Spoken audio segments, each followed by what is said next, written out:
900. And now, Mics are hot now. station in Phoenix, ESPN 620, Roc and Manuch with Jimmy B. Well, the Suns are back in action tonight. They say hello to New Orleans Pelicans this evening downtown at the Suns Arena. Also, BYU in town last night against an undermanned ASU team. Well, ASU, the Sun Devils, played them tough, but did not come out with a W, and U of A took care of business against Utah last night. Welcome in, everybody. Roc and Manuch with Jimmy B. We are hanging out today at Twin Peaks Camelback. Rock caught in traffic. He'll get here when he gets here. Jax is here. Connor back in the studio. Manuch, how are you? I'm doing good. All is good in the Liverpool neighborhood. Twin Peaks, pretty decent crowd, folks watching golf like you are, Jimmy. I am, yeah. Got a group of guys over here anxious to watch the combine workouts. Heard them talking about Cam Ward and Shedeur Sanders and one Tyler Shuck. So, and then you got a few other college replays when they're showing all these outstanding athletes that'll be at the combine. Today, workouts start, and it'll go all the way through Sunday. I know that you're into this. You like watching guys run around with shorts and T-shirts on. So when we get done with the show, do you immediately, when you head home, go back to the NFL Network and watch all the replays? No, I'll do that tonight. Okay, so tonight. Fair enough. I'll finally hit the sack about, I'm going to say 12:30. Go in the bedroom, turn on NFL Network. Yeah. And I'll go ahead and because what I do is I tape. Yes, so all of it. I'll kind of scroll through those that I want to see. But I guess I'm more interested in the quarterback workouts on Saturday. Okay. So I'll tape all that, get a chance to watch the QBs, watch the receivers, watch the running backs. But yeah, I will watch that. I'll watch a lot of the guys in reference to, can somebody get the sub 4.2? Can we go 4.19 in the 40-yard dash? How high can that lineman jump? Yeah. The thing that amazes me in watching these workouts is how fast the defensive linemen are. He's 6'6", 6'7", and they run a 4.5. I think Sweat with the Eagles, he ran like a 4.5 or 4.6 40. Kid's like 6'6". He was 255, 260 at the time. Just the training that these young men go through, the speed, the agility, the power, the standing broad jump, the vertical jump, all those things, you just go, wow. I mean, these are some nowadays phenomenal athletes. And then you got the big linemen, Connor. You got those big linemen back there, 6'8", 325, the way they move their feet. The athleticism and the size of these guys, that's what I'm intrigued about. I bet you were a fan of Mike Mamula when he just tore up the combine and then was drafted by the Eagles #1 as an edge rusher, and he was mediocre his entire NFL career. It's, that's just one facet. I know. Watching all these guys. It's all about the tape, and then the tape. And the workouts, the interviews are just tangibles a lot of these scouts and coaches and general managers can see so that they can understand, okay, he's got all that. We like his tape. We like the interview. Okay, we vetted him pretty good. So this is just another way of how these teams vet these players to make sure when they make the pick, Jimmy, it's like a stock. I understand. They're like a dividend, that they feel pretty good that this stock or this dividend is going to pay off. I think that's one of the areas that they're looking at. A lot of them don't, for whatever reason. I mean, you make that jump from college to pro football, and I tell people it's kind of like if you're driving a car and you're in fourth gear in college, you're going pretty fast, right? Okay, yeah. Well, going to pros is like going to the 7th or 8th gear. That's how much faster, that's how much quicker, and that's how much from the physical and the thinking side going to pro football is. And a lot of guys just can't transcend that when they go to the next level. Basketball tonight downtown, Suns Arena, no longer the Footprint, Suns Arena. The Pelicans in town, Zion Williamson, Manuch, before we got on the air and I talked a little bit. The dude's been playing some solid basketball. Problem is they don't have much else. C.J. McCollum can score. However, if you're a guy who enjoys gym rats, one of the best gym rats in all of the NBA is on the Pelicans, and that is Jose Alvarado. So you'll get a chance to see him in action tonight. But this is and I'm just going to go out and say it, it's a get-well game. It's a slump buster. It is anything that you want to describe it to snap this losing skid. And not only do you get to play New Orleans tonight, you get another day off, and then you get to play them again, Manuch. Yeah, I think those are some of the things you look at in this Suns team. This is must-win basketball. These 4 games, this homestand, New Orleans twice. You got Minnesota on Sunday. Right, much better team. Much better team. So I think this is that homestand that you have got to win at least 3 out of the 4. I mean, you just have to. And if you can't beat New Orleans tonight and play them again tomorrow night, back-to-back games, then you've got a situation where it's all bets off. Now, here's the thing. You talked about Zion Williamson. Kid's averaging 24, 25 points a game. Right. They're averaging close to 113 points per game. What are you going to tell me? The Suns are giving up, on average, as they lost 9 out of the last 11, 123 points per game. Gave up what they're giving up. 151. So if I do the K-State math, oh boy, this game could be, I don't know, even with, you talked about the shorthanded Pelicans. Yeah. It might be a 125 to 123 win by the Suns. Jimmy, the Suns can't stop anybody. No. I don't care if you're a G League team, you're the Little Sisters of the Poor, you're Bangor, Maine Tech, whoever you are. So you just think if this team, that being the Suns, can get out on a roll and continue to put the pedal to metal, they should win these next 2 games. College basketball, 2 games last night. ASU hosted BYU, a very much depleted ASU team. They played 7 players. That was all they really had available in the game last night. At halftime, it was a 10-point lead by BYU, and when the game ended, it was a 10-point win, 91-81. So in the second half, ASU and BYU played absolutely even. Manuch, they both scored 44 points in the second half. So it is a 10-point loss. Look, I know there's been a lot of talk about Bobby Hurley, and most likely this could be his last season with the Sun Devils, and I get all that. But I will say this. Watching some of that game last night and having the kids on the floor available that played, Manuch, they never quit, and they never quit on the coach. Yeah, I think that's a good sign that Bobby's got these kids playing hard. I mean, you start with 7, would you end up with 6 because Miller got hurt? He got hurt. He had to leave. I mean, they just really can't catch a break when you watch this ASU team. But you're right. They match this BYU team, 44 points apiece. BYU is just one of those teams that they make their first 5 3-pointers in the game. Yeah. So they get a lead like that. They outscore you 47-37. You're going to be hard-pressed to catch them. But to your point, Jimmy, going toe-to-toe, matching basket to basket versus that BYU team does say a lot about the resolve of this team. Absolutely. The resolve of where Bobby Hurley has them. And I think a couple things Bobby realizes that hey, look, he's shorthanded. The basketball gods have not smiled upon him this year. Right. There's been a lot of issues, a lot of minutia surrounding this team. So to that point, yeah, they hung in there. They played well. Then you move on to play Utah this weekend. All right. So the baseball stadium, there is a bill that has passed through committee with the Republicans.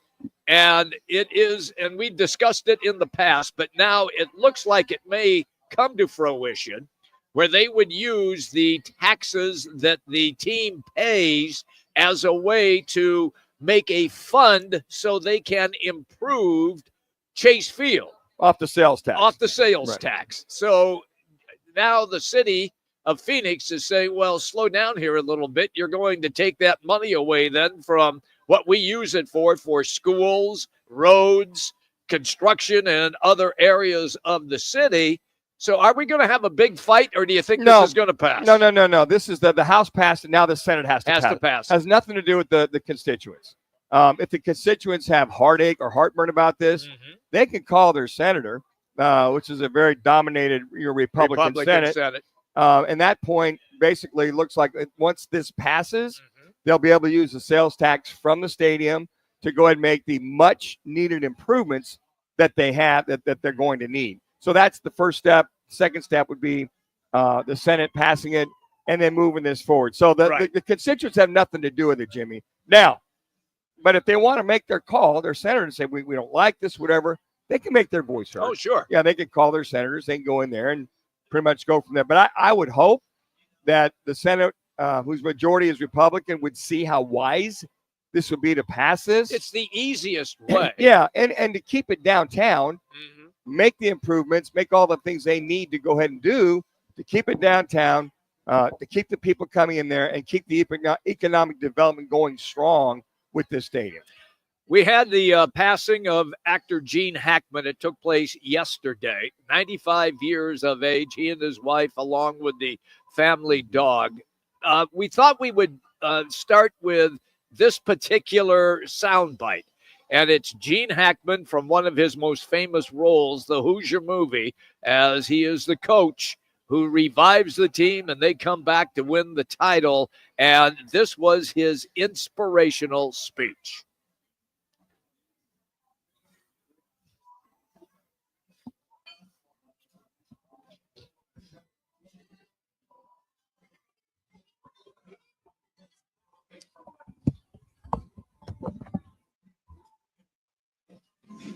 Forget about the crowds, the size of the school, their fancy uniforms, and remember what got you here.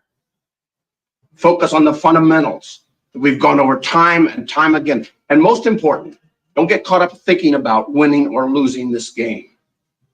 If you put your effort and concentration into playing to your potential to be the best that you can be, I don't care what the scoreboard says at the end of the game, in my book, we're going to be winners.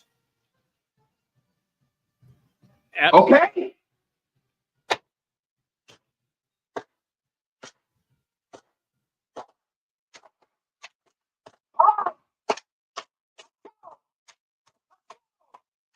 Absolutely chilling when you listen to that now, the passing of the great Gene Hackman. Headlines presented today by Kokopah Casino and Resort and the WKP Sports Book. Here's the deal. You need to hang out with us for March Madness, okay? Because you're not going to believe what we are going to offer up along with the WKP Sports Book. It is March Mania, and here's just a sample. A huge $100,000 bracket contest. $100,000. We're going to be hosting it. Final four at the sports book, plus $100 props, $100 squares. And at halftime, everybody, 25 people each game, will have an opportunity to roll the jumbo dice for a chance to win $50,000. You got to come hang with us. It's going to be awesome. The semifinals, March Mania, and it's going to be great. We're going to be at the WKP Sportsbook at Weekapaw Casino and Resort. Come and party with us. Quick break, everybody. We're coming right back as we continue to broadcast live. Twin Peaks Camelback is where we are located. Roc and Manuch with Jimmy B. ESPN 620, 98.7 HD2.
It's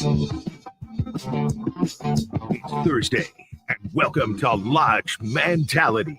The guys are live at Twin Peaks Phoenix, located at 21st Street in Camelback. Twin Peaks, the ultimate sports lodge and home of the 29-degree beer, served in perfectly frosted 22-ounce mugs. Here's Roc and Manuch with Jimmy B on ESPN 620. All right, everybody, we're hanging out here today. Camelback location is where you can find us. Come on out. Manuch will sign autographs, and he doesn't charge a dime for it. For free. That's why nobody's standing in line. So at any rate, it is indeed time for our sounds of the day. We're going to begin with Corbin Carroll and the Diamondbacks. And Corbin Carroll now, everybody's hoping that they do not get a repeat of Corbin Carroll's last season. So here is Carroll right now on the personal growth that he has had with the Diamondbacks and leading into this spring and the upcoming season. One of the things that stands out about the way this lineup could look is that you're going to have two guys in the 8 and 9 hole that are big on base guys. If it's Pavin Smith and Geraldo Perdomo, it's rare when you hit at the top of the lineup and you get that many guys on base ahead of you. But what's it like to have that, and what kind of pressure do you think that puts on an opponent? Yeah, I think that's definitely an unsung part of why our offense has had the success that it's had. Like you said, both a lot of big on base guys down there, and it feels like there's a relentlessness to our lineup. No easy outs, and everyone's just trying to do their part. Tori always mentions you're precise with everything you do. You take notes, copious notes about what you want to accomplish. Where did that start, and how does that help you? Yeah, I feel like it probably started in school. Really lucky to have a good schooling background, and I feel like that set me up well to just be a lifelong learner, both in my job and otherwise. Just stay curious and keep pushing. Interesting. I said when you have Perdomo, Pavin Smith in front of you in the 8-9 hole, that's pretty good power. It is pretty consistency. And then he comes up, whether he's the leadoff hitter or not. Ketel Marte himself, they kind of went back and forth. But I mean, if he's going to be the designated leadoff hitter, he can get off the schneid like he did at the midway through the season last year. That's a pretty good lineup. That's a pretty powerful lineup. And when you think like a guy like Josh Naylor can take a yard, Marte, Suarez, Gurriel, and Jake McCarthy, there's a lot of pop in the lineup. Yep. So every one of those guys is a threat to take it deep, but I think what he's getting there is the consistency of having the power and getting guys on base, good on base percentage guys, to get in front of him, and then he can get to where he was at the end of last year and continue that. Manuch, one thing they cannot do is fade down the stretch. They have done it 2 years in a row. 2 years ago, they snuck in and then got hot at the right time and went to the World Series. Well, think about it. 2 years ago, their pitching held them up. Yes. And their hitting faded. Yeah, right. Last year, their hitting was like one of the top in the league, and their pitching faded. So what does it tell you? Yeah. Pitching and defense get you to the playoffs, and ultimately, hopefully, will win you a World Series. So that was the difference. One of the best, if not the best, hitting team in all Major League Baseball, and they fell, a half game or a game short, a game back, and didn't make the playoffs. There you go. Manager Torey Lavallo of the Diamondbacks talking about missing last year. When you get into spring training and you're still smarting from what we went through last year, I'm not going to lie, I thought a lot about it, and I'm probably never going to get over it, and it's going to motivate me. And I'm just looking for a little extra gear to say I'm not going to miss anything this year. I will, of course, miss stuff, and I want the players to have that mindset, taking nothing for granted. So I think they're always engaged. To answer your question, they're always engaged. We have a very high baseball IQ sitting inside of that clubhouse, and they care about the right things. And I just wanted to amplify that. Those little things matter. The little things matter. And you sit there and go, wow, how could they play so well, score so many runs? As I alluded to, the pitching faded. They couldn't get their starting rotation, Jimmy. Remember that for a while? Right. They couldn't get anybody beyond 4 innings. Exactly. 5 innings. Exactly. I think the bullpen wore out. And to that point, I think what Torey Lavello was saying there is he's going to say, look, I've got to really monitor what I'm seeing, what I'm not seeing, hitting aside to make sure we get there. And we all said it, myself, you, Rock, Jax, everybody said, how the hell did that happen? Yeah. How did they not make it? This team was on a roll. They were averaging close to 7 runs per game. They were on average. Yeah. Problem was they were giving up 5.5 to 6 plus. Yeah, they were at one time they were winning. What did we say? They had to win games like 8-7, yes, 7-5, or 6-3, or whenever they won. They had to score runs, and I think what Torey Lovullo was saying, it caught up to him. And it's whether it's Strom being let go as a pitching coach or whatever it is, the details he missed. He felt he's got to pay more attention to whatever it was that caused him to miss it. Always great when you have buzzer beaters in college basketball or in the NBA. We have 2 buzzer beaters, and the first one takes place at the University of Maryland. A terrific, hard-fought game. Michigan State and the Maryland Terrapins, and it came down to this.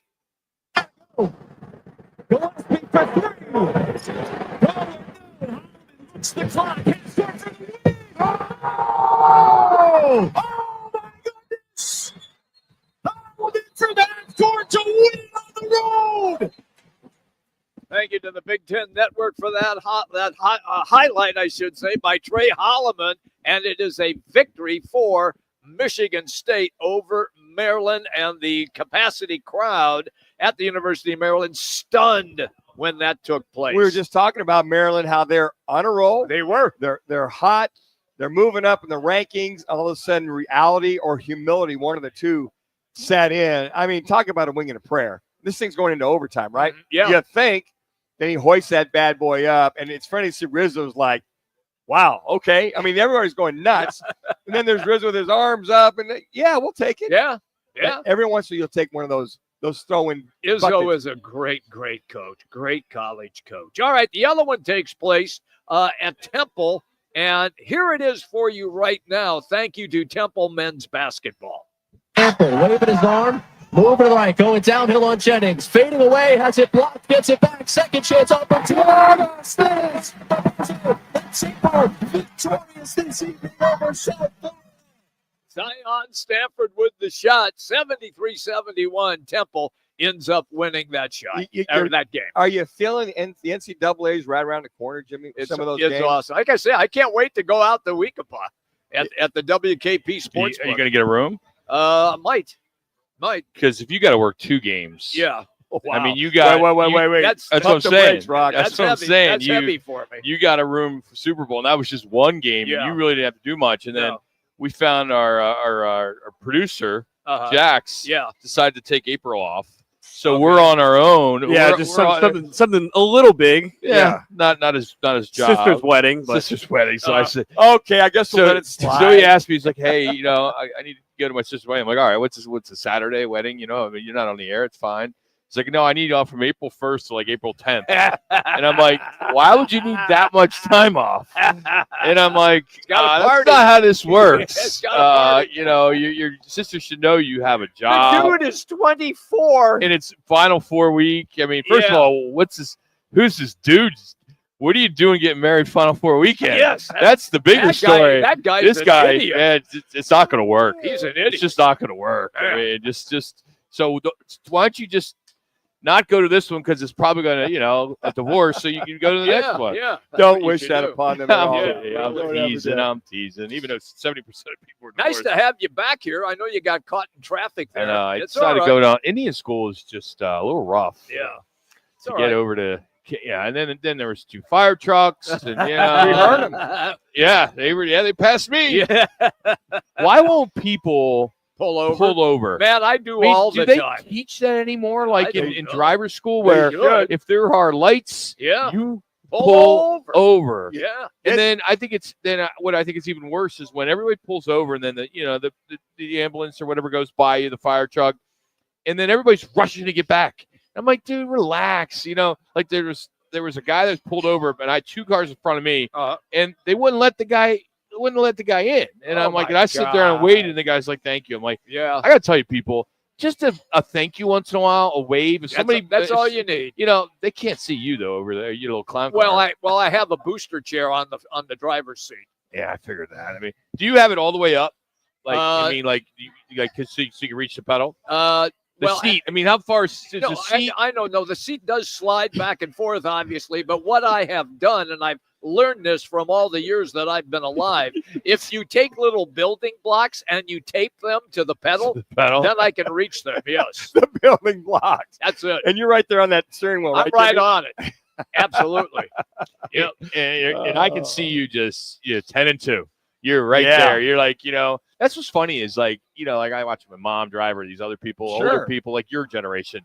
You're 10-2 Pretty all the much. time. Yeah. I'm one hand. Yeah. Well, I'm like the Fonz. I'm a- Remember the Fonz? I'm Like, a one-hand guy. No, you're not. I am. I'm a one-hand There- guy. There's no way in I a clown am. car. Yeah, listen, No. here's the deal. I Before passed I him bought going right Toyota. Yeah. He was just No. like this. Here's Exactly. Here's It the was- deal. I always drove a 5-speed. Always. Okay. Until I got this new car. Well, it's because Always. back when you learned to drive, they didn't have automatics. No, back When when I everything was like when everything I was learned 5 to, when I speed learned to or drive, 3. it was on the column. I used to have one of those. Yeah. I had a Duster. Wow. The column 3-speed. Oh hell yeah, man! It's going way back, Jimmy. Yeah, It's amazing how the advancement It of is. automobiles. Like I drive a Hell. electric. Yeah. If you would have thought that, I know. Or they drive themselves, which they do. Yeah, I won't get into one of those. I won't do that. I won't. No. I mean, I see them things just going in circles. I mean, what are those things called? The or what's the car? Waymo. Waymo. Yeah. Yeah. I mean, I saw a news story where a guy was trying to get to the airport, and the thing just kept going in a circle, and he ends up missing his flight. I mean, it's just going and going and going.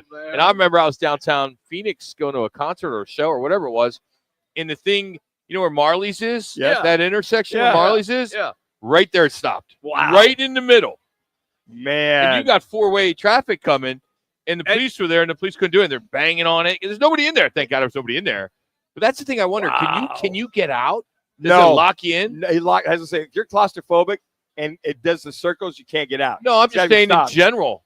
I mean, Well, like I if think it they stops lock in the the middle of the doors. street, can you just get out? No, you can't. How do you know? You've never been in one. Because when they say it took us to your destination, Yeah, it's got you locked in. They've had to have people come and get them out. you can't get out, No. Jax. No, Yeah. no, you can't. It locks you in, and then you can't. Even if it comes to a stop sign, you can't get out. No, you got Come to get to your on. destination. It's programmed that way. It's probably a liability. I think if you hit the doorknob or whatever, it'll say something like, "Hey, do you want to come out?" Yeah. And then I've never done it. I haven't 602. You are sequestered. You are sequestered in the Oh, car. yeah, you're stuck. Yeah, see, man, that's just. I want no for part a of guy that. like you, Rock, I would not recommend trying Waymo. No, I don't no. mind it. I was chilling the entire time, and it got me to my destination. But I feel like you would freak out. Because anxiety. Yeah. Oh yeah. Yeah. Claustrophobic. For those who don't I am know, Rock is claustrophobic. Mr. Anxiety. And you want to be in control. The Waymo, you're not in control. No, it's like I can't I'll never forget Manuch. We had to drive to. We were I think we were going to Sholo to do a show. Yes, yeah. Or we were in Tucson, and I don't like to drive together. I have to drive, but the one time he drove, Yeah. oh my Like, god, Rock, relax. I'm the worst back. We're going. I'm going 95. How much faster? Oh no! We were maybe 67 I and a was going to say it was 65. going He 48. is the slowest Yeah. driver. I'm sure you are too. No, that's not Older me, guys boy. are. I That's mean- not me, boy. I mean, I got radar detectors. Oh, I know I'm you doing do. everything I can. But anyway, so Clear to break. I think we need to go to break. Coming up, former Cardinal John Skelton will break down scouts, coaches, and general managers in this just made-for-TV event in Indianapolis. So we'll talk to him about that. But next, Jax with our first of 3 ESPN 620 local sports updates.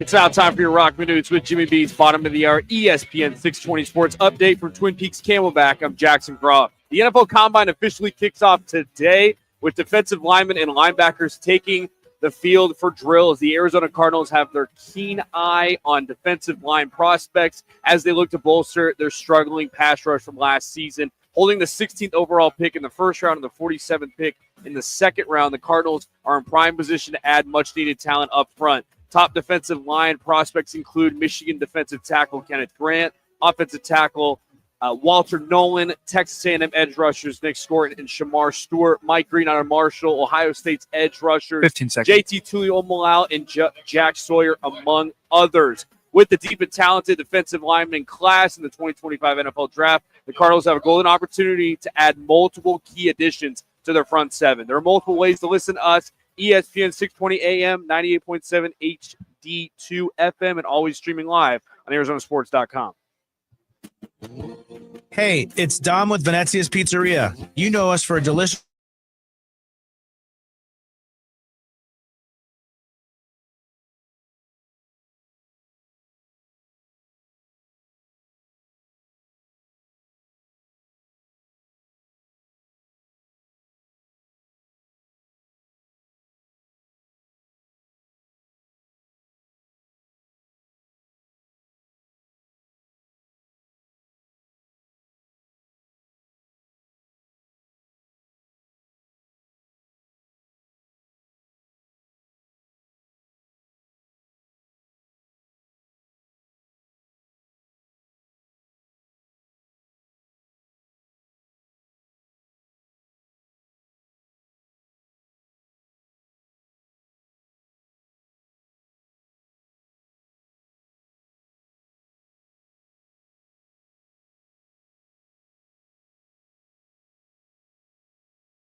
Manuch with Jimmy B on their new home, ESPN 620. Mics are hot. Roc and Manuch with Jimmy B out here at Twin Peaks Camelback. John Skelton joins us now, former Arizona Cardinal quarterback, and he joins us now on the right to the guest side. John, Roc, Manuch, Jimmy B, how you making out this Thursday afternoon? Yeah, I can't complain, guys. I'm enjoying the sunshine. So you're not into the combine, right? You're not wasting your time watching this garbage, are you, like Manuch is? I don't watch it, and I really don't understand how anyone else can watch it. Exactly. It's gotta be one So I'm like, why we? He's like, oh, we're gonna bring John Skelton on to talk about the combine. I'm like, well, he's probably not even watching it, Manuch. You're the only one that watches it. So we need to talk about something else, man. Salary cap, you know. I'm not the guy who in the off season I'm watching all the moves and checking the draft boards and free agency. Like when camp starts, when guys are reporting at the end of July, then I'll tune back into football. But for now, it's basketball and then baseball season here soon. John, what can these guys see more important? I know there's a lot of tangibles they can see. They watch the tape. What are they trying to? What itch are they trying to scratch to make sure if they draft any one of these individuals that they've checked all the boxes? I think it's the interviews, Manuch. I think sitting there, across from head coach, offensive coordinator, all these different guys that are involved in one way, shape, or form in the decision goes a long way. And we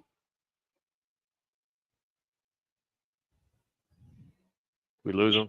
Those are valuable, but then also just walking around the hotel, maybe the day before you're running your 40, you're walking around the hotel, you're meeting with your agents, a GM from one of the teams comes by and introduce yourself. Your agent knows everyone, so you can say, oh, that's so-and-so, and that guy works with the Jets and what have you. So the value, I think, is working the room and being able to talk to those guys.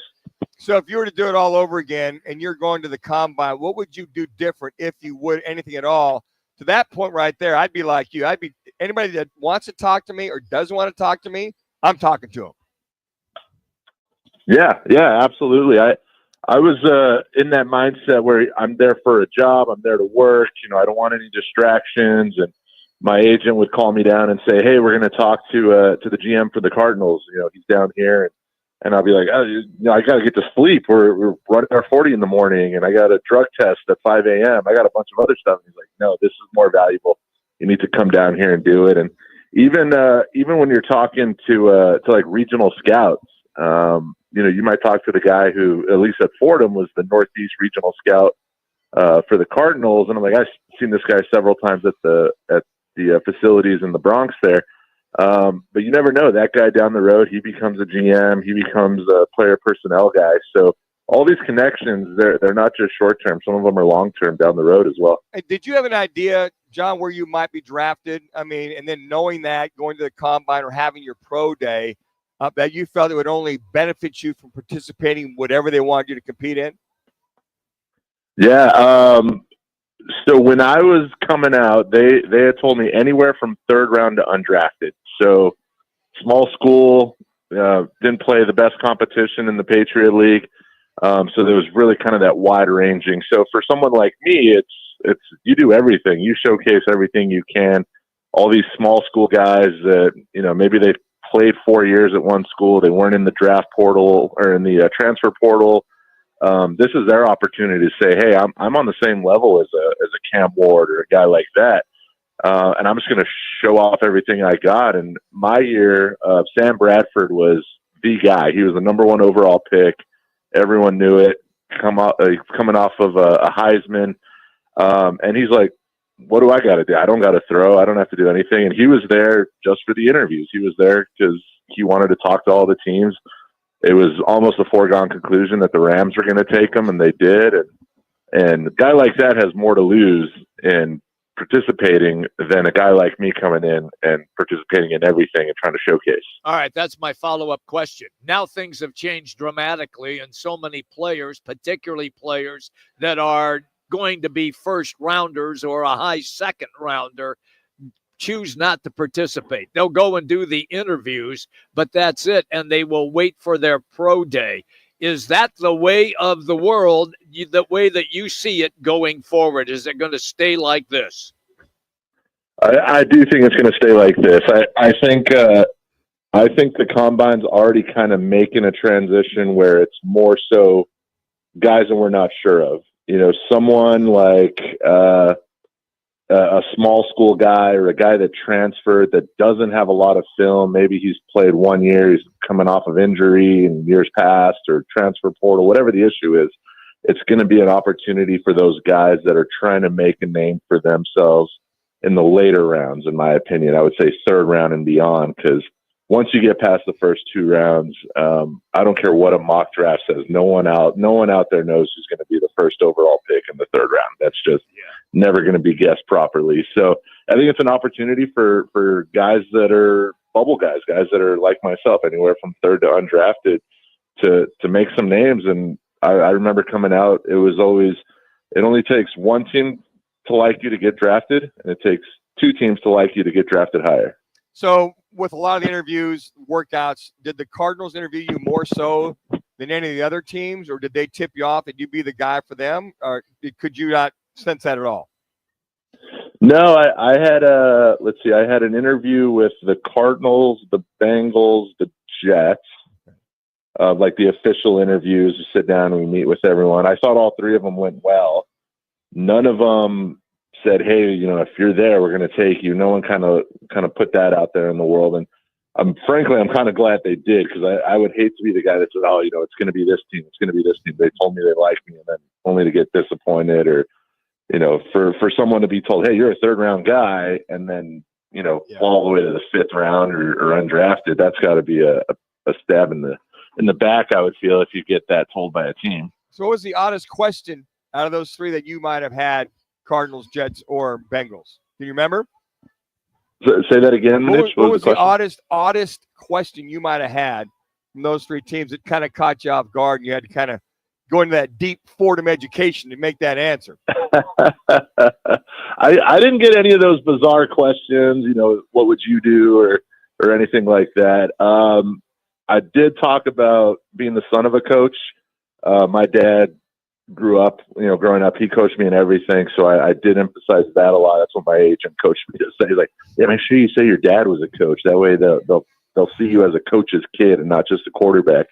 So it's like every meeting I was giving the same spiel. Yeah, I grew up El Paso, Texas, humble beginnings. Both my parents school teachers, my dad being my coach. It was a great way to grow up. And it was kind of the same repeated thing over and over. Well, I'll tell you what, it's going to be interesting to watch a lot of these guys. I'll be watching the quarterbacks on Saturday and watching it all happen. I'm sure it brings back some memories one way or the other for it. We appreciate you taking time. Oh, one last thing before we let you go. I don't know if you have a janitorial service or anything one way or the other. You can go help your boy Michael Bidwell to make sure the locker rooms are cleaned up properly. and you got a catering service. They can get some decent food over there. I'm just saying. Yeah, can you bring in a weight machine?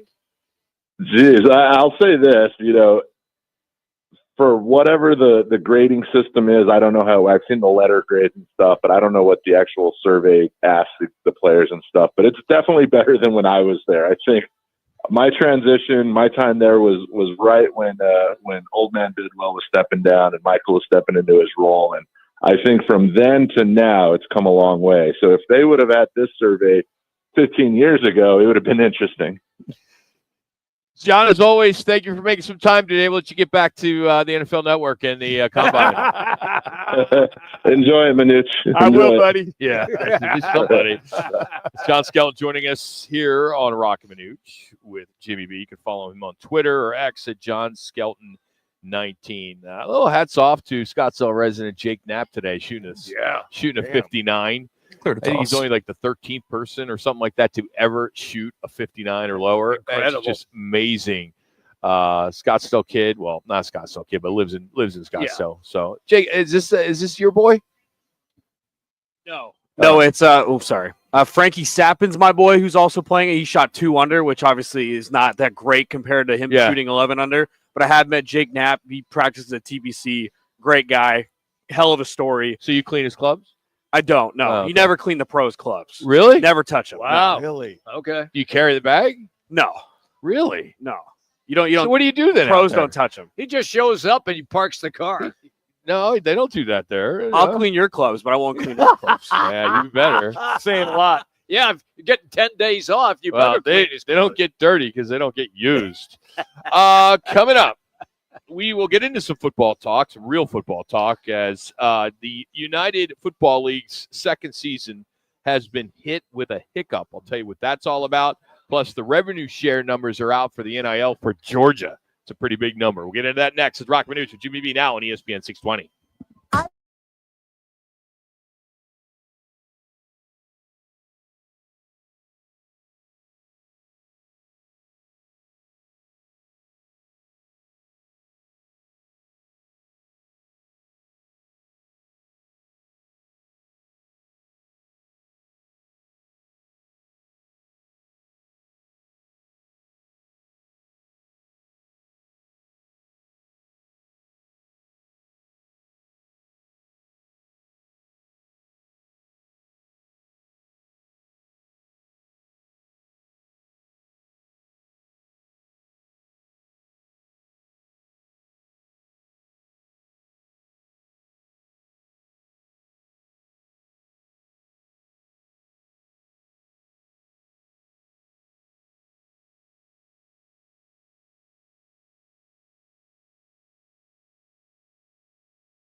Time for ESPN 620's Roc and Manuch with Jimmy B to give you their Today Random Fact of the Day. Making Mike's hot. Cocoa 5. For health and hydration, Cocoa 5 all-natural fruit-flavored coconut water delivers. Find it at a store near you. All right. This is truly a random fact of the day. Okay. One of my favorite shows growing up was The Jetsons. Oh, yeah. And I saw this note the other day, and I just kind of wrote it down, and it on how old, George and Jane, Judy, how old they were in the show. Do you have any idea how old George was in the cartoon? I'm going to say George was 35. Okay. How about Jane? 32. Okay. And the daughter, I'll say 16. And the kid, 8. I'm going Astro the dog at 4. I don't have any of that. Okay. It has nothing to do with the dog. I just Astro. George is 40. That's good. Yeah. Jane is 33. Okay. Judy is 16. So if I do the math, this is kind of weird. That means George was either 23 or 24, and Jane was either 16 or 17 when they conceived Judy. Whoa! Wow. So that is truly a random fact. What's the statute of limitations on something like that? I don't know. For George Jetson. One more. The annual poll, we talk about this every year, the Tooth Fairy payouts. And everyone's talking about the new president, the freaking eggs are going up, all this kind of stuff. I'm here to tell you that the payouts have dropped 14% to the average price of what per tooth? I'm gonna say $5. That's what I'm gonna say. $5. That's right, 501. Yep. $5. Yeah. Might have Second been year in a 10. row, but Yeah. last year, two years ago, when your guy was in, it was $6.23 a tooth. Okay. Damn. God. Yeah. The economy wasn't even doing that well. So if you obviously it was. It was. So, it was totally off on that. That's how you can tell the economy. If whatever you're paying a tooth fairy, because what did we used to get, a quarter? I just said got a quarter. Maybe 50. Well, what did you get, a penny? I got 10 cents. nickel? 10 cents. I think you get a dollar, maybe. Here's the best one. Was when I had a really loose tooth and it wouldn't fall out. So my dad tied a string around it and put it on the door and slammed the door. I did that. Did you do that Couple too? times. Yep. Yeah, a Yep. couple times. Yep. Smart. You getting to that dentist costs too much. What'd you give your kids growing up? I gave 5 the minutes. kids a I buck. think I gave him $5. Yeah. Yeah. It was a Wow. Yeah. Well, you were a big time TV I was guy. big time. Yeah, TV. that makes Making sense. money. I gave him a buck. You're $5 gonna sleep- now would be like the norm. 30. Yeah. That's yeah. Yeah. Oh, you That's got what I'm $5 saying. I can't believe you gave $5 I did. in the 70s. Yeah. Come on, I think you need to rethink that. You really gave Jimmy, $5. I got $5 as a Christmas You gift. could fill up your tank of gas, You your could. whole car I'm on well $5 aware- back I'm well then. aware of that. But it was a one-time deal or What do you mean? or a two-time deal. What do you mean? After the second time, I didn't do it. So, Wow. so your So kid what- only lost one tooth? Yeah, if you lost one or two teeth, I paid him for the first two, if memory serves me correctly, Damn, and that was it. Adopt me there, Jimmy. Yeah, that's $5 a tooth. I'll do that right now. All right, let's get to football. Well, groceries are through the roof. Football at 50. The United Football League, Yeah. second year, has hit a hiccup before training camp. There is a labor dispute that's derailing a quarterbacks only meeting. So what is going on here is they've been in talks about compensation when players earned $55,000 base last year. And what they're doing is, or they're trying to get 24 quarterbacks, 3 per team. They all signed a letter to the president, the executive director of the UFL, and they are saying that that is unacceptable, it's insulting, and that they're not going to play unless they get more money. All right. Sorry, Manuch. Go get another job then. No, if you don't like what they're paying, then don't play. I said David Bowler. I texted him recently about this. Who's David Bowler? David Bowler's the general manager of the St. Louis team. in the UFL. Okay. And I I just think said, hey, everybody would know that. well, Dave Bowler. And then his quarterback is Beck. So I just said, hey, just send him. Carson Beck? 3 minutes. No, the tight end that plays for the other kid. You said quarterback. So he said, I said, are we going to have a strike here? He goes, no, Making not it up. going to happen. So just in light of that. Well, so what they want. All right, but they're not going to – they're supposed to have a full quarterback training camp this weekend or on Monday, and they've already said they're not going to show up. Yeah, and what they wanted was an increase in salary, the 55 plus and one, medical and benefits. Yeah. With that. And I'm like you guys. I'm like, hey, look, it's an I'm making opportunity. $55,000 a year, whether I get the benefits or not. Then they cover them during the season. They don't cover them after the season. Sure, and you're getting $55,000 for 4 months. Yeah, so I'm like these. Let's break it out. Yeah, I'm that's like pretty good. And I'm You're making $150,000 a year. Yeah, because you gross that up, it's probably $50,000 in benefits. Medical, dental, life insurance, all the above. Another $30,000 on top of your 55.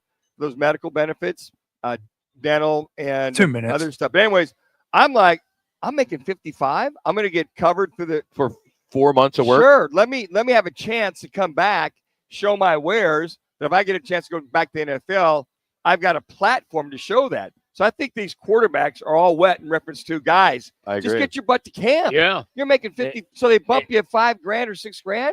Okay, good. Take it. You're getting found money right now. I think what's going to happen is there's not going to be enough players to fill these teams because these kids are going to start staying in school because they make more money with the NIL. Yeah, they could. So why go play for 55? You can make that in college and have more fun. But a lot of these guys, UFL, are guys that have been gone to the league, been cut, or coming from Canada. A lot of them aren't going to be college. Real quick, one more football story. Georgia's athletic department. They're going to pay their football players $13.5 million. That is the revenue sharing number for this upcoming season. Wow. So what is that? You got 100 kids on a roster? Yeah. Well, didn't they cut it down to like 80, 70? Well, it says they now have 100 scholarships. Oh, well, wow. They cut that down to from 125 to 100. 100. Okay. Yeah. Plus whatever else they can make. Yeah. From other spots. And that's just football. You still got basketball, women's and men's, and then everything else. Mm-hmm. Georgia's got the cash. Well, I don't know about 30 seconds. Jeez. This segment is brought to you by the Taco Spot. Remember, Taco Fanatics. For all the best tacos in town, visit the TacoSpotAZ.com. Find a location near you there.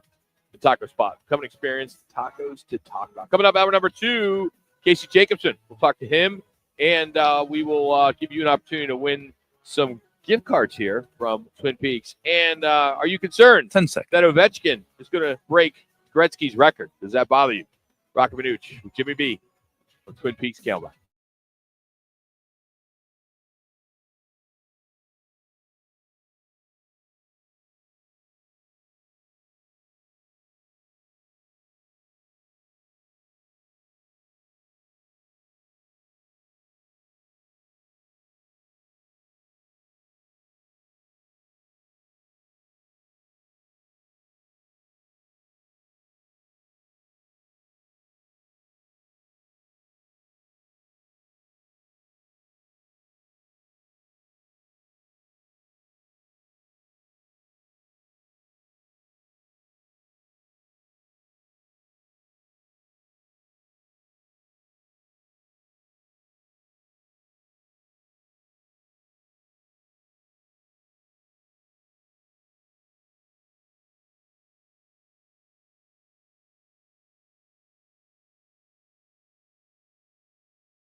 It's Roc and Manuch with Jimmy B, now on ESPN 620, 98.7 FM HD2, and streaming live at arizonasports.com. The guys are powered by the law offices of Lerner and Rowe. In a wreck and need a check? Make one call, that's all. 602-977-1900. And now on your ESPN station in Phoenix, ESPN 620, Roc and Manuch with Jimmy B. I still am in just shock. Jake Knapp, a 59 today. I'm telling you, I mean, that's usually, I'm at the turn. Yeah. And I got a 59. I mean, it's like, you laugh. There's days that, that ball goes in that water for some reason. Yeah. And I could easily shoot a 50, on 9. I mean, if I was playing Sun Lakes, I mean, that'd be different. Stop it. Dude, that course is so, you got to just let it go. Again. Well, that's the thing. This course they're playing right now, Yeah. Palm Beach, is not a long course. It's not, so look at the scores. Yeah, you got I see. You got 363s. Yeah. You got 464s. I know they're This tearing is, it up. It's an easy course. It It's is. playing They're easy. going to be 20 under par forever the winner. Maybe is. 24. I'll say I'll go 25. Yeah. I'll bet 25. This is like TPC numbers in Scottsdale sometimes. So jeez. NFL news. They're set to leave the chain gang, guys. And I know you guys got into this yesterday. Did you guys into the chain gang yesterday? Not really. This broke after we got off the air. So they're going to adopt a Hawkeyes camera based virtual measurement system starting this upcoming season. So in a media session at the NFL Combine, the operations folks came out and noted that the average line to gain measurement with a human carried chains took 75 seconds, whereas a Hawkeye camera can do the same thing in 30 seconds when they tested it last fall. So this virtual system was used in the preseason last year. It was in the background. People didn't even know what was going on. They had at least 6 8K cameras. I thought 4K was the highest. 8K cameras that were used in every stadium. So humans will still continue to spot the ball. They haven't figured out how to get a robot to do that, but Elon's working on it. And an average of I'm going to buy one. You wouldn't want a robot? No. Oh, my God. No. 30 grand? Shoot. No. I wouldn't need you. We can sit right here. It's cheaper. Here I am. Robot, here's here the one I thing. am. Whatever you All right, want, Jimmy, Rock. that's Whatever enough. you That's want. enough, Jimmy. So here's what I think. What I would love to see where they could get, if you've got that thing on the sideline, the new digital, and the ball crosses that, like tennis, if there's a beep or something that goes off, because you said they'll still spot the ball. They do. So Still the robots. Yeah, if that ball goes over and gets a first down, that a light or something goes off on that camera, says the nose crossed the line, so we don't have something like we saw with Buffalo and Kansas City in that playoff game where everybody said, well, the ball clearly crossed the first down marker. The other official said, no, he's a half a foot short. The other official said, no, he's about a half a foot beyond. That can tell everybody that a red light goes off or green light that says, all right, it's first down. Because the nose crossed the line to gain. Because if you just spot it, again, that'll be questionable. And the camera will go, okay, yeah, it's lined up. Wherever the laser is, whatever, just there's no first down. Here's my point on that. Are we going to get to a situation where every time the ball is spotted, the light is going to go on because they missed it by 3-4 inches? That's my point. And I don't like that at all. If indeed this is going to be part of the National Football League, they should do it like challenges, and where you challenge the spot, then you could go. Well, so how many? All right, so go to that. That's fair. That's fair. So you're thinking maybe 3, right? Yes. Or whatever it is per team. Whatever. How many average measurements do you think there are in an NFL game? I'm going to say there might be 2, Okay. maybe 3. How many do you think? Yeah, about that. Jax, you want to play? Maybe 4. Maybe 4. Okay. I'd say less than 1. Okay. Connor, you played football. You may have a better answer than these 3. What was that question there again? Never mind. Never mind. You go back to sleep. Yeah. 12 is the number. 12 in a game? Yep. Okay. The average of 12 measurements are made each game across the NFL. Okay. See, when I think of measurement, I think of them coming out with the chain game. Yeah. Now, a lot of times we forget that they're over there making sure. But that's why I think if there's a way that if there's either a chip in the ball or something that can feel the ball when it crosses in the air, not a spot, that light goes off and goes, okay, first down. So they cross the line to gain. That's how you solve that issue. I just don't want the human element to be gone. Well, they are saying that that's what I don't want. The chain crew will still be there as a backup. Well, hey, look at Major League Baseball. If they go completely with the like they're doing right now, KPS. Yeah, Rock, what did that you human tell us- element will be gone. What did you tell us the other day when you went to the spring training game? The and first you said, pitch. First pitch. First pitch. The first freaking pitch. And it got reversed. Yeah. I But mean, it's the like first it's almost like I can't remember who made the call, but maybe it was a situation where he wanted to see if the umpire was up. Maybe he saw him at the bar the night before, see if he was on or not. There was one where in here that the guy challenged his first 3 pitches of the game. Yeah, they were all balls. The umpire called them strike. They're all balls. They were balls. Reverse the call. Right. Guy walked from that standpoint. But I think that the human element, Jimmy, if you look at baseball, you look at football, if we're going digital to where that, like in tennis, they've done the same thing. They do use Hawkeye for the lines. for the line. That's it. So they can do the line to gain. Yep. And for a first down, so we don't see this discrepancy that we saw with the Buffalo game, then that might be the precursor to, pretty much force this forward. But because it's still about the spot of the ball. No, okay, I get that. But each player in tennis only gets a few opportunities to challenge. And once you have used those opportunities, you do not get a chance to challenge after that. Could be the same thing with the first down marker. Because what if there's an average of 12? I didn't realize it'd be that much. I didn't realize that either. That's NFL story. I mean, I can't. 12. I can't make that up. Oh, I know. I just remember the referee one time took out the 4 minutes. the card in his pocket and put it up against Many the years football. ago. Yep. Yeah. All right. All right. Let's just take the story with a grain of salt. Phoenix New Times. All right. Let me get it out. Yep. Cam Scadaboo has been named as a defendant in a lawsuit brought up on him by a teammate. Are you guys familiar with the story? No, I am not. No. So I guess it has to do with a golf cart. But former ASU offensive lineman, I don't know how to say his last name. It's Categoraris. Okay. Matt has sued the school and the Arizona Board of Regents for negligence over injuries he suffered in a 2023 golf cart accident.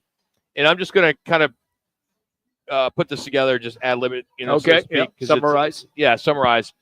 This guy was driving a golf cart, and another player was seated in the back seat, and there had been some talk earlier that there's a limit on what the weight is. It's a limit of 600 pounds or 2 people. Supposedly, Scadaboo jumped on the back of the golf cart, jumped up and down in the rear bench as the golf cart traveled a considerable distance, and then something happened, and this guy got hurt. He fell off the cart. Okay. And he ended up results in months of medical care. So, wow. So I would think so the players come back to ASU? No, they're Oh, driving. they're on a golf cart. I know that. They're on a golf cart going from like practice or something like that. So it happened while they were in class or going to practice. Right. So who's his claimant against? Is it about against Scadaboo or ASU? Scadaboo. Well, oh no, well it's against he's a defendant in it. Yes, but it's against the school. Yeah, it has to be. Yeah, and the Arizona Board of Regents. Yeah, but you were right there. They were blaming Scadaboo. I was just reading into that, Rock. They're saying that Scadaboo was the player who was jumping up and down on the golf cart, and that caused him to fall off. Yeah, it's so funny how it gets released now. Like the NFL draft. Well, yeah, because he's going to make money. That's how it always happens. Always. You give the New Times a little love here. How is this not? Yeah. Arizona sports. I don't think we've had it yet. Haven't right? seen I haven't seen it at AZ Central. They will now. I would think that they'd look at this and say, "Hey, the claimant is got to. If it's Scadaboo's name, but who is he was playing for ASU, under the guise of ASU, under the insurance of ASU, and all the above. So I think you talk about Board of Regents, Arizona State. He's still. He might have caused it, but he's still the responsibility is who's he playing for? Arizona State University. This will be interesting to see how. Number one, if it goes to court versus a settlement. But the team, I guess, in this report had instructed the players about proper use of the golf cart. Yes. And they explicitly told them that the rear seat had a limit of 600 pounds or 2 people. Okay. We've seen it all the time. Oh, I own a golf cart, and you're like, Hey, jump on the back. I'll take you up there. Then if the ASU says, well, we clearly, to your point, Rock, clearly made mention, and they say, look, we're going to remove ourselves because it was clearly on him. The judge might come back and say, well, he's under your guys. He's under your. Well, that's why they're suing ASU. Yeah, exactly. Why would you go after Cam? He doesn't have anything. Well, that's what I'm saying. But you go after the Board of Regents. You go after the school. Yeah, but it's interesting because you read that initially, it sounds like, well, they're going after Scatterboo, but you got ASU and all the above. Mike, Connor, do you have the correct pronunciation of his name and the lineman? Scatterboo. No. Is it different? Scatterbo? No. The lineman who got hurt. Yeah. The defendant. Oh, the lineman that I thought we were still talking about Camp's last name. I'm not even going to embarrass myself on air trying to say this.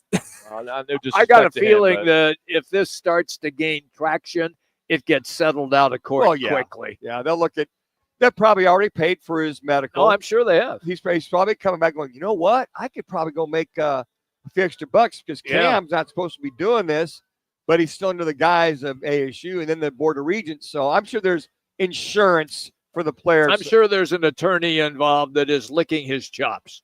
All right, go ahead. You're the play-by-play guy. Right there. Now we're number 2. You want me to do it? Yeah. Okay, coming up, everybody, college basketball. What? God, you're so the pronunciation. I just put it on the lineup so you could read it. On hour number 2, that's the segment we're in now. Okay. Hour number 2. Oh, okay. Segment 1. All right. Matheos Katageris. Here we go. That's how you say it. See, that's why there is a role for you here on Roc and Manuch. It was much better than anything I was going to say. Yeah, me too. I had already butchered it, so I feel I don't want to give him any disrespect. So, all right, we're going to shift gears a little bit here. How will the NHL and Northern American sports fans embrace Alex Ovechkin breaking Wayne Gretzky's record? Yeah, we're going to talk some puck next. It's Roc and Manuch with Jimmy B from Twin Peaks Camelback.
There's Ovechkin in the front.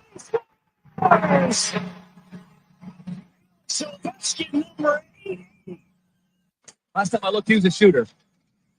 Here's Ethan Frank. He's a shooter as well. Oh, what a hard hit, though, from Darnell Nurse. Jacob Chikrit. Chikrit waits. Ovechkin fires. The second tonight. 881 for Alex Ovechkin. David with the puck. Now for Darnell Nurse and Emberson. Draisaitl, league's leading goal scorer to Emberson. It sticks down to his offense.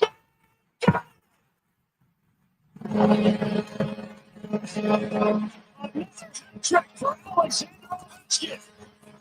12 to tie, 13 away from history. Well, the grade 8 is now 12 away from breaking Wayne Gretzky's all-time record of 894 all-time goals.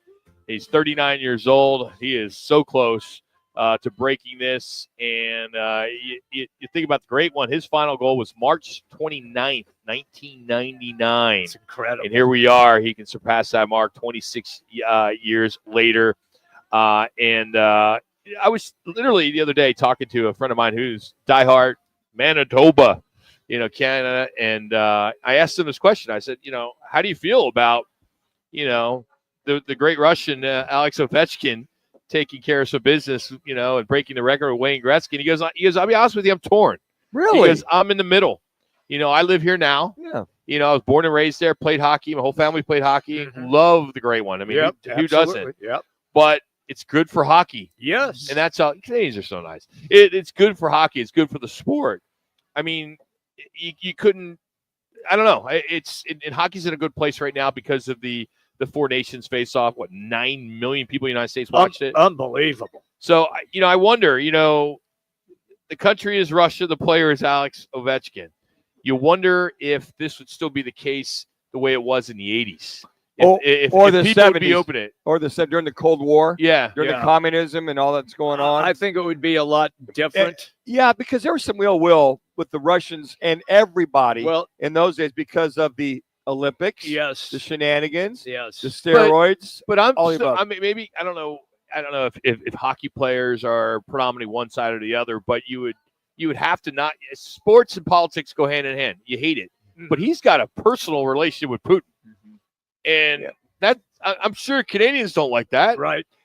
I just think that at the end of the day, it's pretty much separating the sports from that and looking at what he does on the ice to the records he's setting. And, the Canadians are, hey, this is our sport, prideful.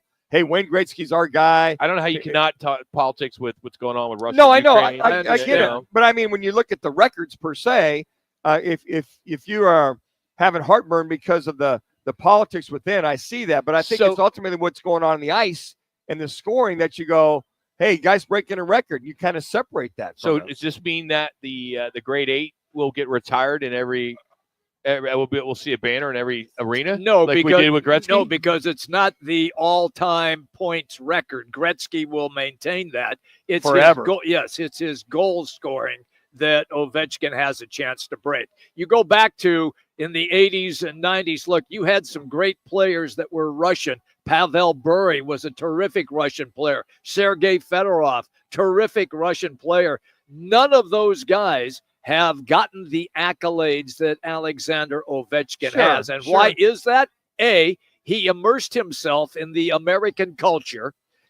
B, he was a prominent figure in a lot of ESPN promo commercials. The favorite one is where he is going up and down on a rope trying to steal their scripts, which is classic. Yeah. They played off of Russia great with that. Yes, they did. And so he endeared himself. So he is somewhat different than the two guys that I previously mentioned. If Ovechkin was actively involved in a lot of the politics over in Russia and really out there with a lot of the things we don't agree with, then I think a lot of folks might have heartburn over that. But I haven't seen him, whether he's friends with Putin, but I haven't seen him active in a political activist way in Russia. So when I see him getting this record, he's got stuff on his Instagram with Putin. Okay, well, I mean, aside from that, I guess I look at it as he's scoring. He's doing this stuff on the ice. Here's the other thing, though, that he did when the Capitals won the Stanley Cup. Ovi was everywhere with the cup. He took it to local bars in D.C., to restaurants. He took it on TV shows. He had it in his car and would drive up to fast food restaurants. And once again, by doing that, he endeared himself into the American culture. See, I think that's part of it right there. He's endeared himself. He has. To Washington, to all the people, to the fans. Yes. He hasn't really, you don't see him taking any of the Putin stands per se here in the States.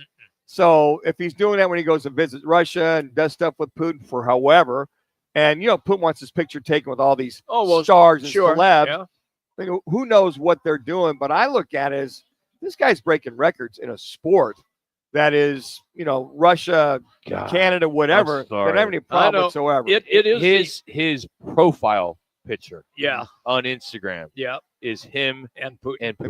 Okay. Wow. Come on. It's unfortunate that you see that. I did not know that. Yeah. I mean, look. That's just. That's. I'm looking at it. And that's very unfortunate for something like that. I mean, we've been fortunate when Wayne was the coach of the Yotes and we were on the station that carried him. He came on our show almost weekly. Yeah. And he was decent. He wasn't the greatest interview, but I like the guy. I mean, nothing negative to say about him. He's good on TV. He was. It was almost because every week we had to deal with them. Yeah. It's almost as if he kind of had to come on. Right. Well, it wasn't a deal. He wasn't getting paid to come on. He kind of came on and we were the flagship, so you get the coach, each week. So Rock was talking about his golf game. Yeah, I would say because I knew where his house was, and I said, hey, I hit a golf ball at 99. I had golf balls made that said, found Wayne Gretzky's 99. I said I threw a bunch in his backyard. He didn't think that was funny at all. Are you serious? Wow. He was kind of deadpan. He's kind of stiff. Yeah. I am not a fan of his number being retired with the Yotes. I would agree with that. I don't like the fact the team tanked. They were in bankruptcy. Right. He was getting paid over $7 million a year. I was not a Wayne Gretzky fan then. I was before, but then when that all went down, and you and I talked about that all the time, the banner, he does not deserve. I mean, he may deserve the banner in the NHL. Sure. Yes. Sure. Yes. That I get. He's not like a Jackie Robinson to me, where you got to retire the number across all sports, all teams. Right. He was making $7 million a year. We didn't know why. Yeah. And Mr. Swift, I forget the owner's name. Yeah. Was the guy that owned the club. Yeah. When the bankruptcy, they were still paying him. The league was still paying him $7 million a year, and then he was the coach, and then they split ties with them. At that point, the banner stayed. So Rock and I both had heartburn on what's he doing? What is he doing to earn that $7 million? Especially when the team was so much turmoil, Bankrupt. new owners, all this stuff, trying to get owners, where the arena is going to be, all this stuff. They didn't win. No, they never won. They never. But I think that him and Michael Barnett or who? Mike Barnett was 2 minutes. GM. So you look who was his agent? Yeah, and connect the dots with that one, right? Yeah, really. But I think that you look at this as if Canadians from the political side, I can see that. But then again, at some point, we have to separate the sport from what these guys are garnering records or playing and try to remove all that if you can. I think it's an interesting question to a Canadian or even to anybody that lives in North America if it bothers you that the great one is getting his record getting passed. Pardon, he's going to get trumped by a Russian, for crying out loud. Connect those dots from that standpoint. I still don't have heartburn over it just because all records can be broke, right? Yeah, exactly. I mean, that's why you have a record. So to be broken. And so this has been sensational for the National Hockey League. And when they've adjusted their television schedule, the NHL has, so that they can have more Washington Capital games on. Three national games. Yes, to showcase him. Yeah, am I going to lose any sleep? I get the heartburn. No. I mean, I don't really have heartburn. Okay, I really don't. I brought it up. I brought it up as a topic for something for us to talk about. Yeah, today. That's all. I just thought. I wonder if will this get any legs? Will people talk about that on the water cooler? For people that are diehard hockey fans, does that bother you at all? Because some people, man, it's all about Gretzky. Sure.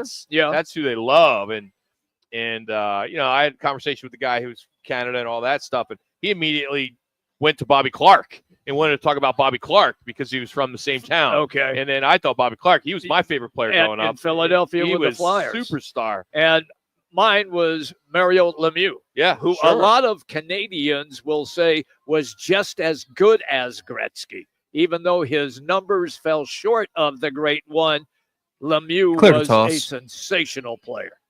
Hey, only 2 more weeks left in the regular season for college basketball. We're going to catch up with color analyst Casey Jacobson, formerly of the Cardinal, and for the Suns, we'll get his thoughts. But here's another ESPN 620 local sports update by Jax.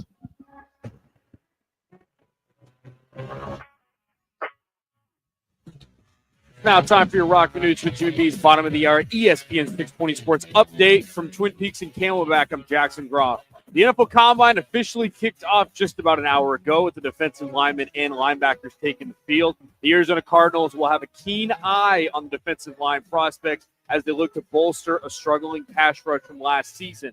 Holding the 16th overall pick in the first round and the 47th pick in the second round, the Cardinals are in prime position to add much-needed talent up front. Top defensive line prospects include Michigan defensive tackle Kenneth Grant, Ole Miss defensive tackle Walter Nolan, Texas A&M edge rushers Nick Scott and Shamar Stewart, 20 seconds. Mike Green on a Marshall, and more. With a deep and talented defensive class for the Arizona Cardinals, the Cardinals have a golden opportunity to make multiple key additions to their front seven. There are multiple ways to listen to us, ESPN 620 on 98.7 FM HD2 and always streaming live on arizonasports.com. Hey, Arizona.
Mics are hot.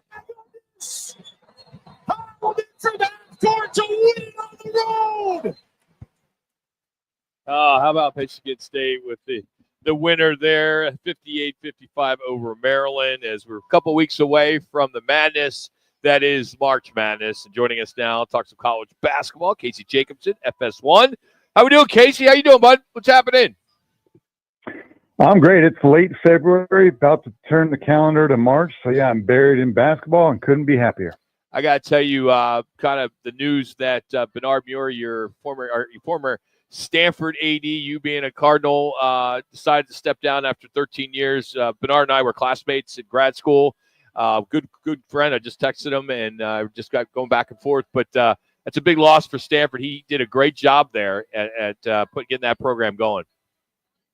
Yeah, I've also developed a personal relationship with Bernard over the last decade or so. He wasn't the AD when I was there, of course, but yeah, I mean, Stanford's athletic department is among the biggest in the entire country. So can only imagine all the things that Bernard was responsible for and all the things that he did at Stanford, helping to sustain and keep that that organization and that athletic department at the top.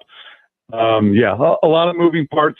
I also sent a message yesterday wishing them well. Good. I can imagine, Case, you talk about organization and keeping things together with the NIL and the collective.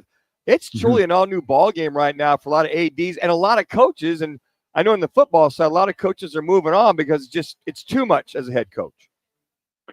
Yeah, it's a good point, and I can't speak for Bernard. He didn't say that in his response to me, but certainly – he's part of the old regime, I guess you want to call it. And maybe he was looking around saying, I may not be the best person, best equipped to take Stanford to the next level. And he's not the only person that is asking himself that.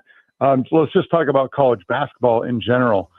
Jay Wright, Mike Krzyzewski, Jim Boeheim, Tony Bennett for Virginia, Jim Larinaga, about a month into the season. Most of them are older gentlemen. So maybe they were, approaching the last, tail end of their career anyway. But certainly it seemed hastened by this new NIL transfer portal friendly landscape that we find college sports in. This is now a professional, collegiate atmosphere that we're in. And yeah, some of these coaches are like, hey, the job that I signed up for, the job that I was hired for 10, 20, 30 years ago is not what it is now. And so, I do think that there is a seismic shift going on all across the land. Bernard Muir is one of many people, I'm sure, that are thinking, hey, am I the right person? And maybe I should step down and move on with my life and let somebody else who maybe has grown up in this or has been, kind of coached and taught. Because it is certainly not the same job. Being a college basketball coach is recruiting used to be going out and sitting in high school gyms, evaluating AAU talent. And now that's probably 10% of what recruiting is. Most of it is how much money can you offer and can you go get somebody in the transfer portal and sell them on your school? Casey Jacobson's our guest on the Right Toyota guest line. Casey, my follow-up to that is that why we see more teams now having that ability to be called a contender for the Final Four instead of your so-called blue bloods of college basketball? Other teams have now arrived. I understand the question. I would still push back on it. Just it's a spot that we always are. Just that we're paying kids and we can talk about it now. It's legal rather than under the table. But still the same type of schools, Duke and Houston is now, I would say, is one of the best programs in the country since Kelvin Sampson's been there.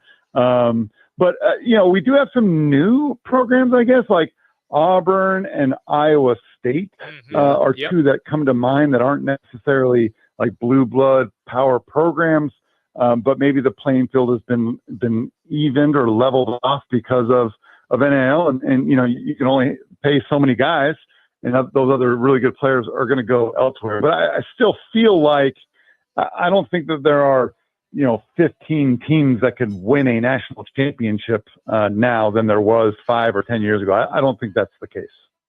Casey, do you feel in that realm right there that garnering 1 or 2 top kids, ASU getting those 2 freshmen to come into Arizona State, make them viable for a short time before they went on their skid, can even out the playing field just a little bit?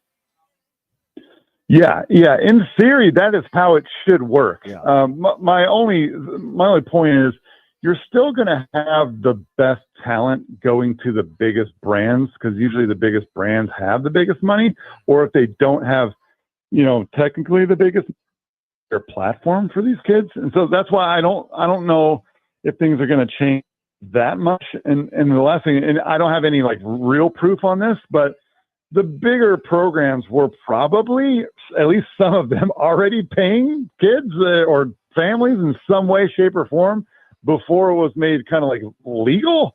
So, these same programs are getting in trouble. That now it's just normal. And, so Kansas doesn't have to worry about their players getting suspended or their coach in hot water. Now it's just, let's just do what we have to do to make sure that we have the best team in the country, or at least the best collection of talent in the country. So that's where we're at. Flag or broom? Who you got?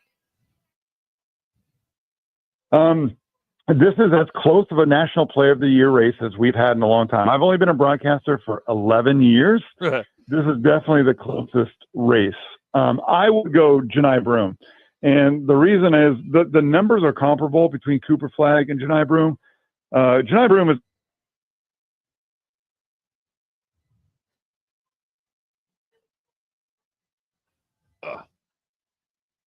I'm sure it was a great. Let me try to get him back. Yeah, great point. We lost great him. when he's going to break him down. Man, that's what I wanted to hear too. Who are you going with? I like, to be honest with you. Don't lie to me. No, I'm not going to lie. Not to you anyway. I would not. I would take Flag over Broom in today's vote. Okay, but I would say it is should be extremely close. Extremely close. Casey, we got you back right now. Sorry about that, pal. Break it down for us. My question was Flag or Broom? Yeah, I would go Janai Broom slightly because it's close, but we have to put this into context. Janai Broom's playing in the SEC, which is going to be, it's not my opinion, it's going to be the best and deepest conference in modern basketball history. It's going to get 13 teams in the NCAA tournament. About 2.5 minutes. Win that conference by multiple games. And Janai Broom's the biggest reason why.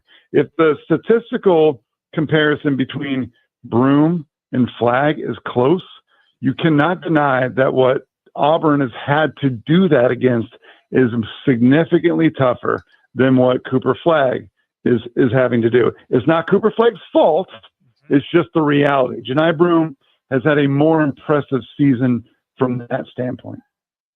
And with all that being said, looking at U of A and ASU, U of A, looks like they're up and down season. When you look at Bobby and the way he's toiling over there or dealing with a lot of stuff at ASU, what ultimately think is going to probably happen or needs to happen at Arizona State University? Well, I think Bobby has done a good job. Not necessarily a great job. He's done a good job during his tenure. Yeah. And I always caution anybody, whether they're an ASU fan or a Kansas fan or an any fan, before you want to go blame your coach, take a step back and look at the bigger picture. Are all your problems going to be solved by taking out a coach and getting a new one? Or is it a bigger issue? I believe, and maybe you guys talk about this on your show already, but I believe Barley's buyout is $3.5 million if they want to, fire him early. That's a large sum of money. And would you be better off, instead of paying $3.5 million for him to go away, why don't you invest $3.5 million for next year's team and see what he can do with it? Now, maybe they've already done that this year and they think, it's not working. But that, to me, is a better solution than getting rid of Bobby Hurley, who I think is a good coach, and replacing him with another, quote, good coach. So, Casey, what's your schedule this weekend? I know you guys, FS1's got some really good games. I know the one that I'm looking forward to is Purdue and UCLA. Purdue having lost 4 straight, which I find but they're all 4 good teams. But What's one game you really are kind of focusing on this weekend? Yeah, I would say that's the one. Purdue has been a really good program for Matt Painter's tenure there. I think he's one of the better coaches in the country. For them to be going through a 4-game skid is surprising to me, but maybe not so much if you look at the Big Ten Conference. It's good. It's really good. I mean, I don't think there's any terrible team in the Big Ten, so scheduling can often, force you to take a look at yourself and see what adjustments need to be made. Meanwhile, UCLA went through their own 4-game skid, not maybe 5 weeks ago. So these are two programs that are kind of have been going in different directions. UCLA has bounced back. They're a confident group now. But Mackey Court, the home court for Purdue, is really, really tough. I mean, their crowd is as good as any that UCLA will face all year. And while Purdue does not have Mackey anymore, they do have Kaufman. Probably good to wrap after. And Braden Smith. Braden Smith's their point guard. Kaufman Rins their post man. And the two of them have a really nice chemistry. So UCLA's got to solve that issue before they can even think about doing anything else in that game. I think it's the only ranked matchup of the day tomorrow on our air on Big Fox. So, yeah, I'll be covering that game for studio. I'm looking forward to it. Casey Jacobson, Arena 23. It's the first indoor sports amusement park located in Chandler. Give us a quick, a few 30 seconds on that. Yeah, absolutely. If you haven't been to my location and you're listening to this, I highly recommend it. It's for people of all ages, 7 and older. We are an indoor sports amusement park, so we have sports simulation games. It's not a training center. It's just for a good time. We have batting cages that have cameras and sensors. We have a quarterback game where you throw a real football through these rings, and everything's scored and gamified. So bring a buddy, bring a wife or a significant for a date night, or bring a group of people just looking to have a good time. It's in Chandler on the corner of Warner and Arizona Avenue. Awesome. We're going to be doing our show out there soon. We're looking forward to that. Casey, thanks for your time again. Thanks a lot, guys. Have a good one. That's Casey Jacobson joining us. You can follow him on C Jacobson 23. You can check that out on X or Twitter. We need a contestant to challenge one of the beautiful Twin Peaks girls here at Camelback to win yourself a gift card. We're going to pick 3 games. Also, we've been talking about this NFLPA report card as the Cardinals finished 32nd. How many NFL teams are there? There are 32. Well, they just announced they are planning a $100 million facility to combat that poor survey result. More Roc and Manuch with Jimmy B continues.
Challenge one of the beautiful girls from Twin Peaks. It's Peaks Picks. The Twin Peaks girls are the essential ingredient to the perfect lodge experience. Each week, our girl next door Twin Peaks contestant takes on an ESPN 620 listener for 3 games. Get the most picks right. Win a $25 man card for one of the 5 Valley Twin Peaks locations: Scottsdale, Phoenix, Glendale, Tempe, and Deer Valley. Now, time for Peaks Picks. All right, the ladies are 15-7. I think they've gone on a little run here. They've won a few in a row. As our gal here, Micah, had to leave, but she did give us. Of course, she gave Jack some picks. She didn't give them to Manuch or me or Jimmy. Definitely she went to the young guy. Definitely not Yeah, Jimmy. he's like, oh, guys look old for me. He was protecting her from Jimmy. That's what he was doing. And then Ed Jenkins from Glendale. Eddie, he's on. We got his stuff from Connor back in studio. So here are 3 games today. Tonight's game as the Hornets. The Pelicans are in town to face the Suns. Let's go with Micah. What does she go with? She's going with the Suns. Okay, and Connor, how about Ed? Ed was going with the New Orleans Pelicans. Man. All right. Second game, Arizona State at Utah Saturday night. Which ways did Micah go there? Keeping it local, ASU. All right. Which way is Eddie going there, Connor? Ed also went ASU. Go Devils. There you go. U of A on the road at Iowa State Saturday night. Now I need the winner and a score. What do you got, Jack? Yeah, Jimmy B, she's going with the University of Arizona 65-60. And Connor back at the studio. Ed went with Iowa State, winning that game 70-65. Okay. There you go. All right, there you have it. Conference championships right around the corner, and now it's time to register for the Dose $1 Million Bracket Challenge. You can sign up at TwinPeaksBracketChallenge.com. You fill out the bracket there, you get that with the tip-off on the 20th. You can enter for a chance to win $2 million, too. They got all kinds of prizes, gift cards, all kinds of good stuff, and you can find that, again, at TwinPeaksBracketChallenge.com. We've also teamed up with them. We have a $10,000 bracket challenge. That's a national deal. We got a little more. We got $10,000. They're doing $2 million, $1 million, and we can't afford that little 3-hour radio show. That's out of your budget. Yeah, I can't make that one fly. But $10,000 is still pretty good. Yeah, it is. Sure so so stick around for that. As fanpickup.com, many of you have been part of that in the past. I mentioned going to break that the Cardinals said they're planning to invest roughly $100 million to build a new training facility at the current location, since they got those low marks in the NFLPA workplace survey that came out yesterday afternoon. They hired a big-time architecture firm that has worked with many teams in the NFL on their facilities, so the design process is underway. But they've ranked last in this report. They have not done well. The players gave it a D+ for treatment to families, a D- for food and dining, and F for, I think it was F-. I don't know how you get an F-. F-, yes. How do you get an F-? There's an F. I can see a D-, but there's nothing lower for the locker room and a D- for the training room. Yep. So not good there. F-, it must be really nasty, funky for the locker room to be an F-. I'm telling you, they probably use Bowflex. So? Don't you remember those? Sure, they're still Bowflex machines? I haven't seen those in a long time. That's my point. Yeah, that's my point. You haven't seen that in a long time. I really. Well, that's Did you have a Bowflex? No. Oh, okay. Yeah, weight room. It's a knotless, Bowflex, whatever. The upgrade was head coach was Gannon was an A- last year. Yeah, he's an A this year. That's good. Ownership. I like Gannon. Yeah, I do too. I want him to do well. I mean, I think we all seems do. like a good dude. He's somebody you want to play for. He's very articulate. He does good. I mean, I like his press conferences and after game interviews. I think he's very upfront. He says it how it is, and it's great. Where we've had coaches before, like Wiz and Hunt was one, but even Cliff Kingsbury. I mean, I couldn't stand him. Yeah, Cliff. He wouldn't give you anything. Nothing. It's like, all right, page 7 in the manual says I'm supposed to say this if I'm asked that question. It's interesting when you bring that up because they were talking to Cliff Kingsbury about his first go around as a head coach to now, how he's more transparent. And he admitted that, right? He said, you know what? I was just real close to the vest. I was real insecure about really sharing my real thoughts about this and about that. He talked about that. He said, I just kind of made it by the book because I didn't want to put too much out there. and not be a bad guy to the players, but still treat the press fair. And so he learned from that. But here, I'm sorry, I'm not. That's BS. That's what he's saying. I know, but he was a head coach in college. It's not like this is his first head coaching job. That was college. This is the National Football League. It doesn't matter. But it's not like he was at some small school. He was at a big. He was at school. Texas Tech. Remember, I had to interpret what he was really meaning to say. We would do that. That was threw funny. stuff out there. I'd say, well, this is what he really means. meant. But you're right, Rock. He would never just say what we know was very obvious to put out there. So I think Gannon's pretty transparent for the most part. I think so. Yeah, I do too. Yeah. I think it's refreshing. Yeah, it really is. And I think you want him to do well. Yeah. You want this Cardinal team to turn it Here's around. the thing that was interesting is that the nutritionist and dietitian got a B, but the food and dining got a D-. How does that happen? So they're not listening to her about what should be there, what shouldn't be there. I mean, that could happen. I mean, more salad. You know how sad that is? Michael Bidwell owns a catering company, a hospitality company called Rojo. Is it Rojo? Rojo. You would think it would be pretty good at the food thing, right? I mean, he's got his own company. That's the rub right there. I Yeah. forgot about that. I'm not trying to put salt on a wound for the Bidwell family and in their business, but I mean, come on. Well, maybe I am. and the $100 million new facility is much needed. Absolutely. I was trying to figure out yesterday, Rock, was that facility? I remember they're East High School for 2 years, right? Were they there 2 years? And then when you were doing ticket sales, were they over at Kyrene and Warner by that time? They moved in. I'm sorry, Hardy and Warner. They went over there. That's when it was Phoenix Cardinals, but we sold tickets out of the Sun Devil Stadium. Okay. In the locker room. Okay. So when did the facility finally, that facility on Warner and Hardy? Well, over the years, it's been growing, and Yeah. then they opened up another one. I believe it's pretty close where most of the front office staff is, the sales, marketing, and all that. And I heard it's amazing. I heard it's beautiful. Yeah. And it's not a lack of money. The salary cap went to $279.2 million today. Yeah. So each team got an increase of $23.8 million, which is going to help you get wins if you do it right. So the money's there. We know these teams are worth billions of dollars. So I don't see a problem with them investing $100 million. No, whatsoever. You said Howard Balzer said San Diego, or excuse me, LA. Yes. Their deal was $250. Makes sense. It is LA. Yep. California. Yeah, For a minute. Spanos family. But, it's interesting when you see this from a player.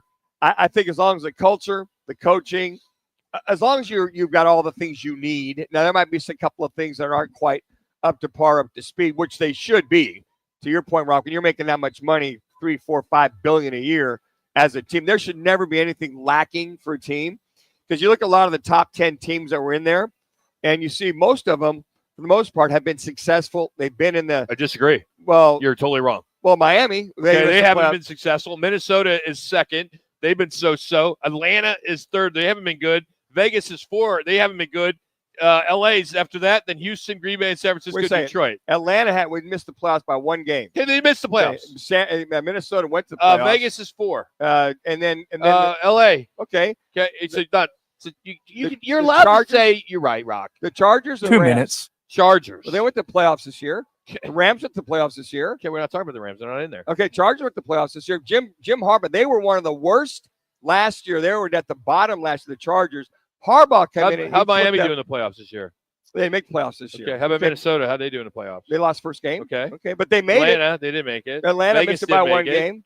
Most of these teams didn't make it. San Francisco's in the top 10. They didn't make it. But what I'm saying, the majority of those teams. Dallas is in there. They didn't make it. Okay, injuries.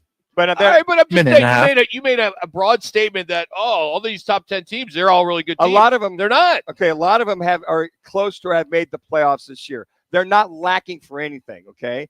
And you think of, and then you look at the other side, the Chiefs were down there. Philadelphia was down there. They made. Kansas City was 26th. Yeah. So Tampa Bay was 27th. Pittsburgh was 28th. Yeah. All right, you could go down more, but I also think it's the rural areas too. The Jets are down there, Cleveland's down there, New England's down there. You got to look at the cities too. And I think a lot of it is a lot of players. Miami's beautiful. No matter what the shortcomings are, if you got the players, you got the talent, you're going to win.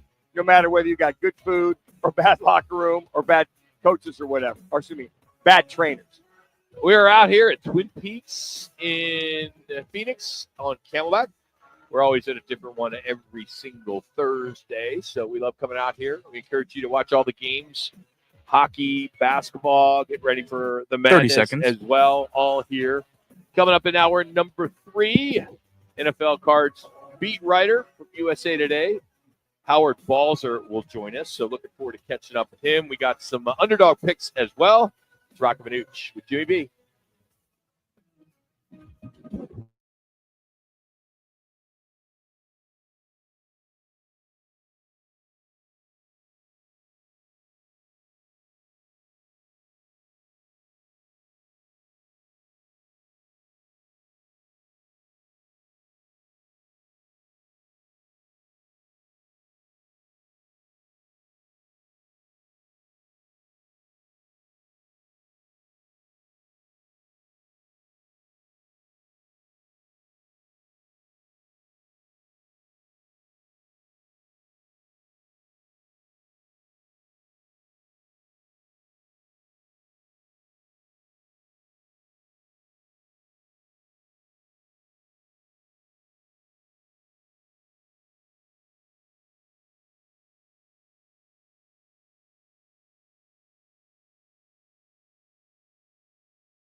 At the law offices of Lerner and Rowe. In a record need a check? Make one call, that's all. 602-977-1900. And now on your ESPN station in Phoenix, ESPN 620, Roc and Manuch with Jimmy B.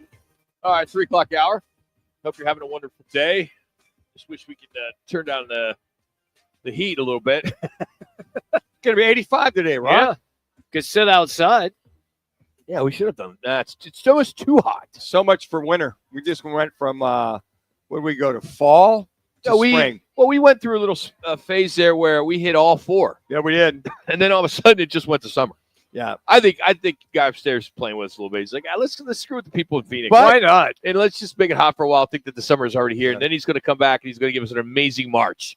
It'll be the best March ever. It'll be low 70s next week. So all right. Yeah. Oh, good. It's Yeah, come all back right. to So low you had 70s. to talk with them. If we Absolutely. could get some rain, that would be great. No, we got to help State 48 Roofing. I mean, there haven't been any leaks. We need stop advertising with us.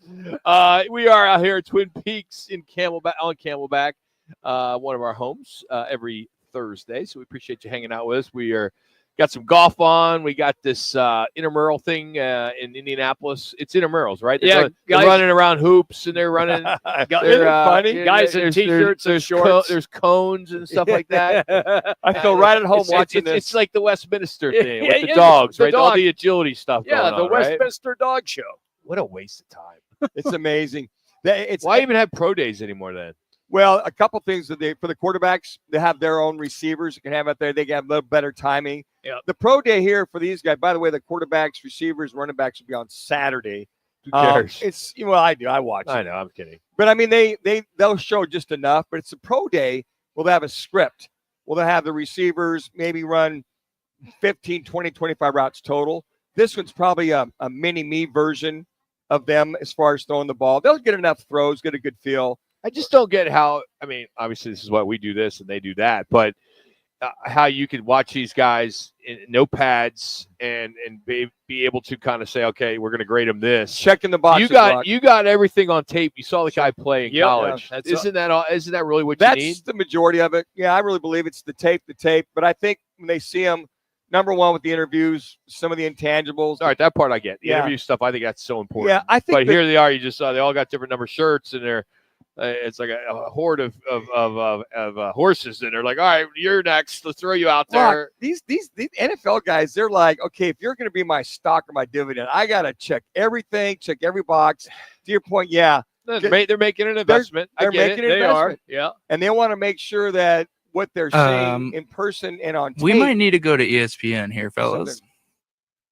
Well, I got something going on here. Talk to us. Keep going live. Right, I got a fire alarm going here. You got Just exited the station. All right, go ahead. Switch to ESPN. Yeah, do go what ahead. you need to Do what do. you got to do. So anyway, we're out here. It's good. I can. You want to drink? No, can we finally? Is it official? Exclamation point, exclamation point, exclamation point. Sorry, guys. I have no idea what's going That's on. right. I'm sitting here and all these lights just started flashing. Now they're kicking everyone out. So I will keep you posted.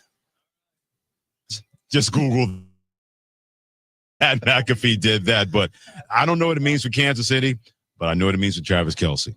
When you're a prideful guy, a 4-time first-team All-Pro, 9-time Pro Bowler, one of the greatest tight ends in the history of the National Football League, and you've been able to help your team get across the finish line. It was a complete opposite. If they had been able to beat Philadelphia, they would have carried him across the finish line. The way that he looked at the end of the year, and in that Super Bowl, the look on his face, that hang-dog look that he had, Travis Kelce did not want his football book to him with that last chapter. He looked like that when he still believes he can be a difference maker, at least for one more year in Kansas City. I love that you brought up the word prideful, because majority professional athletes, they have this sense of pride to themselves.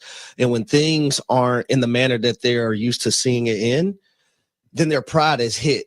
Right. It takes a major hit. And that's one of the things that's happened to Travis Kelce. You play a Super Bowl game and you're trying to go for a three-peat and you don't live up to the capabilities that you normally know that you can live up to and play the way you feel like you can play. And it leaves a bad taste in your mouth. And I also feel like this, a sense of motivation is going to be number one with Patrick Mahomes, the way things ended in that Super Bowl, and also Travis Kelce. And we know those two guys combining together equals history and magical things on a consistent basis.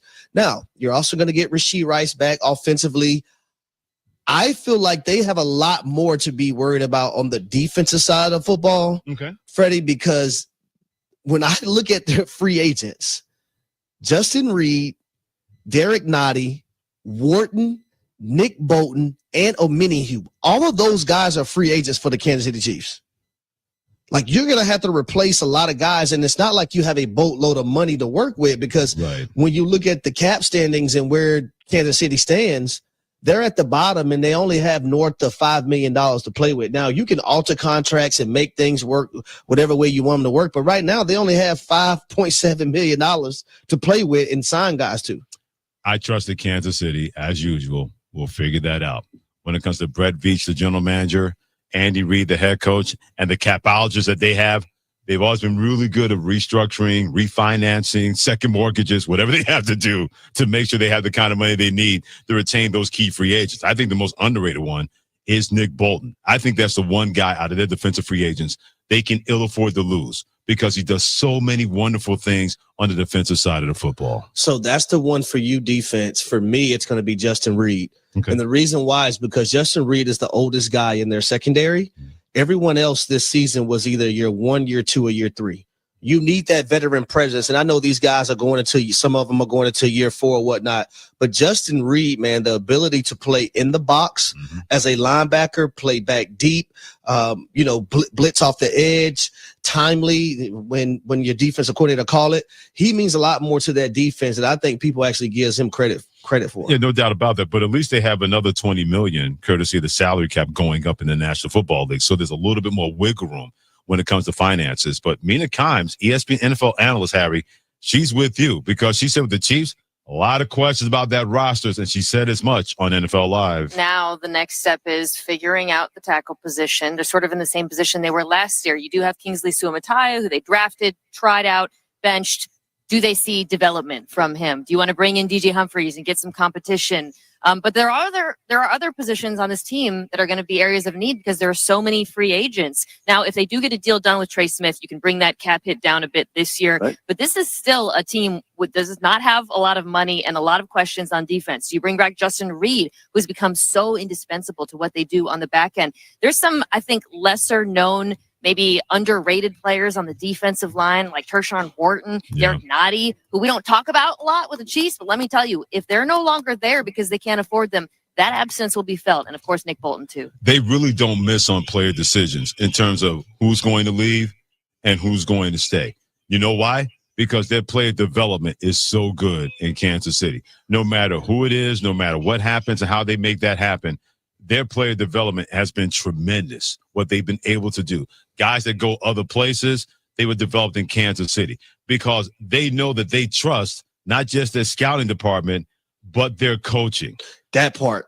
that's the part that's most important, Freddie, because, yeah, you can have a lot of these players on different teams get drafted, but if you don't have coaches there that understand them through and through and how to develop those players, it doesn't matter. Yeah, because to me, the second most important position in the NFL is coaching players. It really is. Quarterback is the most important position. If you have a terrible one, you feel like a terrible organization. If you have a great one, you believe that you have a chance no matter what is happening everywhere else. But how many times have we seen teams, you look at them and say, man, you have to beat that team. They're not going to beat themselves. The Buffalo Bills, I don't think, get enough credit when it comes to Sean McDermott and his staff. They're really good at player development when it comes to the Buffalo Bills, no matter where. That's why Shakur got that contract earlier this week, because they developed so well as a wide receiver that he's become maybe more of a close to an elite wide receiver, what he does, than people want to give him credit for. We've seen that with Josh Allen. We've seen that with that offensive line. We see that with guys like A.J. Epinesa, what he's been able to do to the defensive end spot. They don't get enough credit because they've run into Kansas City in the playoffs, a team that coaches their players better more than the Buffalo Bills do. But when you have player development and coaches that can do that, you see the opposite of what that looks like. You can have a talented team like the New York Jets last year, but they were terrible coaches coaching these guys, no matter what side of football it was. And people blame Aaron Rodgers. He shares some of the blame. The majority of that blame of the Jets should go to the lack of coaching development when it comes to those coaches. When you got a team in your division that knows exactly how to do that when it comes to the Buffalo Bills. So a story I got to tell everyone, man, when I was in Atlanta with my wide receiver coach, Terry Babisky, and it was the first time I was up for a contract. And I remember him telling me the conversation he was having with the people upstairs. And he was like, why am I going to let him walk out of the door and everything I didn't help him develop for somebody else to reap the benefit from it? True. Yeah, exactly. Because everything that he had to teach me from a coaching perspective was a key component to me and my success I was able to have as a player. Coaches matter. If you have a terrible coach, you'll have a terrible team. Now, if you have a terrible coach and great assistants, they might be able to override that. True. Until it comes to decision-making, then all hell breaks loose. He's Harry Douglas. Hit him on social media at HDouglas83. I'm Freddie Coleman. Hit me on Twitter at Coleman ESPN. We are Freddie and Harry on ESPN Radio and the ESPN app. Presented by Progressive Insurance. You could save big when you bundle your auto, home, motorcycle, RV, or boat. All you have to do is visit progressive.com. They said what? I have to believe 1 and 1 is 3. I can't operate where 1 and 1 is 2. They said what? We'll open it up to this late arriving media crowd that must have enjoyed the weekend. I think your win will be on time. Well, I don't think it has anything to do with winning. I think it has to do with being on time. They said what? We're not going out there trying to have a science lab experiment. We're trying to go out there and win games. They said what? And it's the NFL Combine edition because they can say whatever they want. Lucky for you and you and you, Freddie Coleman and Harry Douglas will be the truth tellers. What they said, what they heard, Combine edition here on Freddie and Harry on ESPN Radio. Brian Callahan, Titans head coach. They had the number 1 pick in the draft. They could take a quarterback. They got 2 choices, Cam Ward or Shedeur Sanders. They're both worthy of the conversations that they're in right now. You know, they're both good players. I think they've earned the right to be in the conversations they're in. As far as where I see them and how I stack them, that's for me.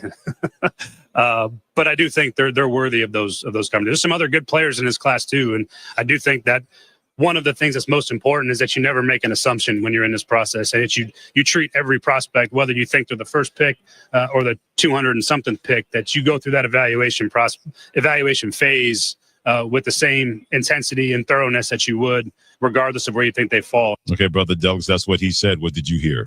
Well, I heard that Cam Ward and Shedeur Sanders aren't a clear-cut number 1 overall draft pick in the 2025 NFL draft. That's all I'm hearing, because if they were, we know who the Tennessee Titans would be drafting. It wouldn't even be a question or dispute. We know it would be Cam Ward or Shedeur. All right, guys. Thanks for bearing with us there. And you know, Brian Callahan felt that way about the quarterback position. Mm-hmm. He's an offensive guy. He was the offensive coordinator in Cincinnati before. I can do a wait till the ESPN goes to break and then bring you guys back in after. Heard. Or I could just cut these guys off and come to you whenever. My decision. There's a new boss. Cool. Cool.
He's been covering the National Football League for close to 50 years. A longtime NFL writer, broadcaster, and co-host of the Pro Football Hall. Making Mike's hot. Sirius XM, a Hall of Fame voter, Howard Balzer. Now on Roc and Manuch with Jimmy B on ESPN 620.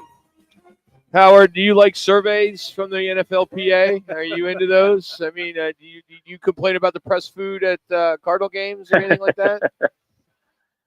No, I'm not a complainer. Okay. And they don't ask us anyway. Yeah. So you haven't had to fill out a survey on your game day experience at a Cardinal game or anything from the press perspective? No, I've not had to do that. No. So, but it sounds as though when you finished in the bottom, a few years in a row, it's finally starting to resonate, and they're putting in $100+ million to build a new facility or improve a facility. So it's sad that it had to get to that point, but maybe that will help in the long run to get some better free agents here. You do wonder if it hadn't been for these report cards, would this have been something that they would have hoped to do and plan anyway? You would like to think that they would have, because of the substandard facilities that they are compared to a lot of other places in the NFL. And the one point I made yesterday was that obviously we don't know what the total cost is going to be, and I don't want to sneeze at $100 million, but in the last 7 years, there's been 3 new team facilities built in the NFL. And 7 years ago was the Vikings at $115 million. 4 years ago was the Dolphins at $135. And last year was the Chargers in LA at $250 million. Now, I know that it costs a lot more to do stuff in California, but the thing you wonder about, if this is around $100 million, I mean, you want to put together a facility that is hopefully at least going to span the test of time over the next 25, 30 years. And if you're not doing this or doing that to keep it around $100 million, I wonder. But certainly it's going to be better. I mean, this is a team, the locker room, they don't even, all the players aren't even in the main locker room. They have an auxiliary locker room that when we're in the locker room for 45 minutes on Wednesday, Thursday, and Friday, we don't even see a bunch of the guys. Now, it's not the guys on the regular roster. It's practice squad guys and some others, but they're in a different place. That would suck, Howard. When you think about that, if you're a player, you get to the NFL and all right, excuse me, you got to go down the hall. you're in that locker. Yeah. It's like you're JV. You're in the JV locker room. It's true.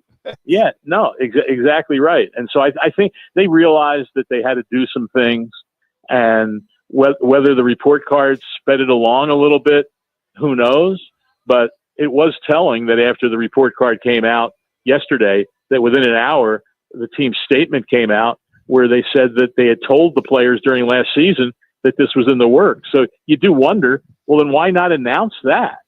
Why not announce it to the public that you have these plans in place and, get ahead of it instead of being reactive? But at least they're doing something. What's going to be interesting, guys, is because it's going to be, at the facility now, what's going to be the time frame of doing all this with locker room, with training room, with weight room.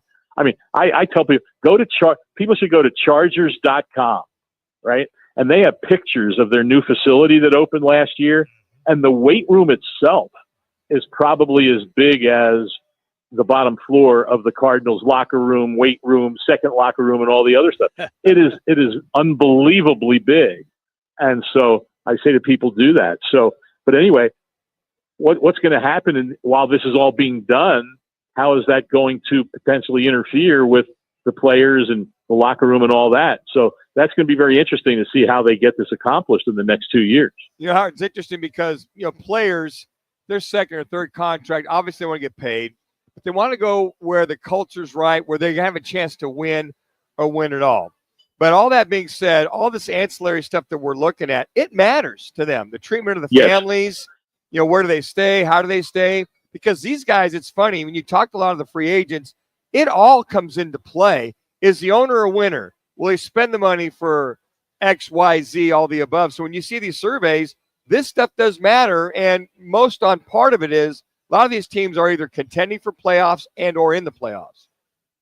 No, it's 100% true. And when players have a choice, granted, money is the biggest driving factor, Sure, yeah. and it is a positive that for 2 years in a row, Jonathan Gannon has been rated very highly by the players in the two areas that they ask questions about. One is the use of their time, and the other is listening to the players in terms of suggestions or whatever it might be. And he's rated high, and so that's a big positive. There's no doubt about it. And so, but the other things, certainly are a part of it. And you granted, like I said, a lot of it's about the money, but you also want to be in a place that you feel, you have a chance to win. Now, having said all this, and even with the situation, you wonder, we don't know when it was exactly that the team told the players about the facility, a new facility being planned, but did that have an impact on Budda Baker signing a new contract? Did that have an impact on James Conner signing a new contract because they started to see that at least they were committed to make things better? So you have to believe, both of those guys signed late in the season. So you have to believe that was probably after, they were told about that. So, there are positive signs. And certainly, you look at two teams, Washington and the Chargers. A lot of people say, well, last year the Cardinals overall were 27th. This year they're back down to the bottom. Well, a big reason of that is because other teams have gotten better too. I mean, Washington jumped from 31 to I think 5 or something like that. Right. The Chargers jumped from being very, very low to high, and Washington obviously changed the owner. They changed a lot of the way they were doing things, and the Chargers, of course, opened up that incredible new facility, which had players just had to be amazed by it. So other teams are reacting to this also. And there's some other teams near the bottom, like the Chiefs, have had issues with the facilities and all that. But hey, they're good enough. They have good enough players to win that they win anyway. But you always have some outliers. And so, like you said, all of this stuff matters. And it's important when you're trying to build a winning culture. But that's why I say, this has to stand the test of time. And obviously, whatever they do is going to be good for 10, 15 years, you'd think. But then you start to wonder how many other teams are going to go past them because they start, building new facilities. So that's all in the mix. And you do wonder, too, one thing we haven't heard is, the league passed in October this procedure where teams can sell 10% equity in their teams, and it can be to private corporations. And so you wonder if this is helping, there hasn't been anything announced from the Cardinals end, but you wonder if they've been able to attract some of that, which would help with, paying for a new facility like this. Howard Balzer's our guest on the Right Toyota guest line. Howard, we had Michael Bankston on the show earlier this week. He made a statement, and I asked him twice about it, and he reiterated it both times. It's his belief that this will be Kyler Murray's last year here as a Cardinal quarterback. Have you heard anything? Have you? Are you under the same thought process that will be the case? I don't know how anybody can say that categorically because I guess he's a soothsayer. I would say this: if he thinks the team isn't going to be very good, then put some money on it and put some money where your mouth is. If you believe it's going to be, because if it's his final year, it's because he doesn't play well and the team doesn't do well. And if you know absolutely that's the case, then I give you a lot of credit for being a guy who's able to predict the future. The reality is we don't know. We don't know what this team is going to do next season. And here's the thing that gets me, guys, and Jonathan Gannon says this all the time, and yet fans and media ignore it. When he's asked about Murray, he said, and of course he has to say he's very comfortable with him. Tuesday he said, I'm not going to make any power statements, but I think he's going to have a hell of a year. Well, that's a power statement to me. But then he also says it's about the team, right? So when you get down to the 5-yard line in a game that you can win against the Vikings, and a rookie tight end has a false start on first down, on first and goal, and then it's first and goal from the 10, and you have a jailbreak on the defensive line that leads to a sack on second down, and yet after the game, everyone blames Kyler Murray. There's a lot of things that have to go on around the quarterback that will produce a winning offense. And certainly Murray's a big part of it. There's no doubt about it.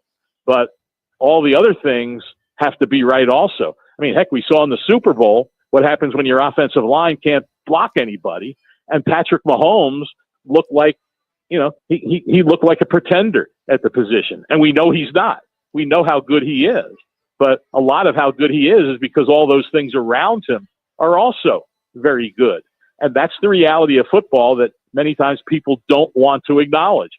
When a team doesn't play well on offense, no one says, "Oh, the offensive line didn't do this, or they couldn't do this, or they couldn't do that." No, it's either the play calling or the quarterback, and it's a one-trick pony in terms of that analysis. So to get back to your original question, if things go bad and he's a part of that, who knows? Perhaps the Cardinals will decide to move on from him. Then, of course, the question will be who's next.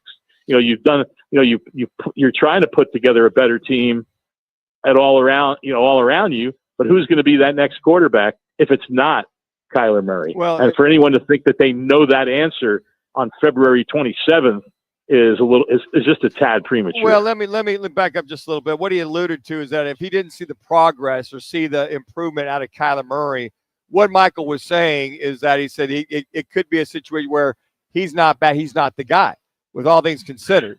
So to that point, that could be the case. And that's how Michael. So Jimmy, that's how Michael framed that. Is he said I'm well aware of that, Manuch. Yeah, but that's what he said. He said I don't. This will be his last year. I asked him twice. Okay, but that's what he said. But he had some things there Manuch, tied to that. That's what he said on the show. I get it, but what did he also say? But the offensive line has to be better against the better teams. Right. That is Marvin Harrison going to take a big jump in year 2? Exactly. All those things have to happen for the team to be successful. And it's interesting to me after that really hard stretch of 3 games, two against Seattle and 1 against Minnesota, where it started to go bad. Everyone was saying, especially after that first Seattle game, but in the other 3, how the offensive line got just totally outplayed by those defenses. And yet by the end of the season, when they went 2-5, no one was talking about the offensive line. They were talking about how improved they were and how well they played all season, and that Kyler Murray was 2-5 in the last 7 games. Everyone they had that collective amnesia of what happened in those 3 games. Because what the heck, if they'd won 1 or 2 of those, they're probably in the playoffs, right? But they didn't, and so that's where Gannon says the whole team has to be better for Kyler Murray to have that consistency that you want to see from him. And that's been the case in the past. It was always, now, the narrative is switched now from Cliff Kingsbury was the problem at the end of seasons, that it was Kyler Murray the problem. Even though in 2020 and 2021, he was playing injured and Hopkins was injured and their running backs were injured and their offensive line was injured. But everyone forgets all that. It all centers around the analysis of the quarterback. And I'm not saying don't hold the quarterback accountable, but understand that this is the ultimate team game. And for a quarterback to play well and to compete, Andy Reid said it during Super Bowl week. Someone asked him about working for Howie Roseman, the Eagles general manager, when he was in Philadelphia. And he said the great thing about Howie is he understood what you have to have in football to win. And that's in the offensive. And you guys are good to start wrapping. Because if you don't have that, you can't function as a team or as an offense or as a defense. That's Andy Reid saying that about Howie Roseman. And yet I very rarely hear the analysts here or anywhere say that when it comes to, what went wrong with a team. And that's where the Cardinals obviously have to be a lot better on the offensive and defensive lines. And they showed progress on the offensive line.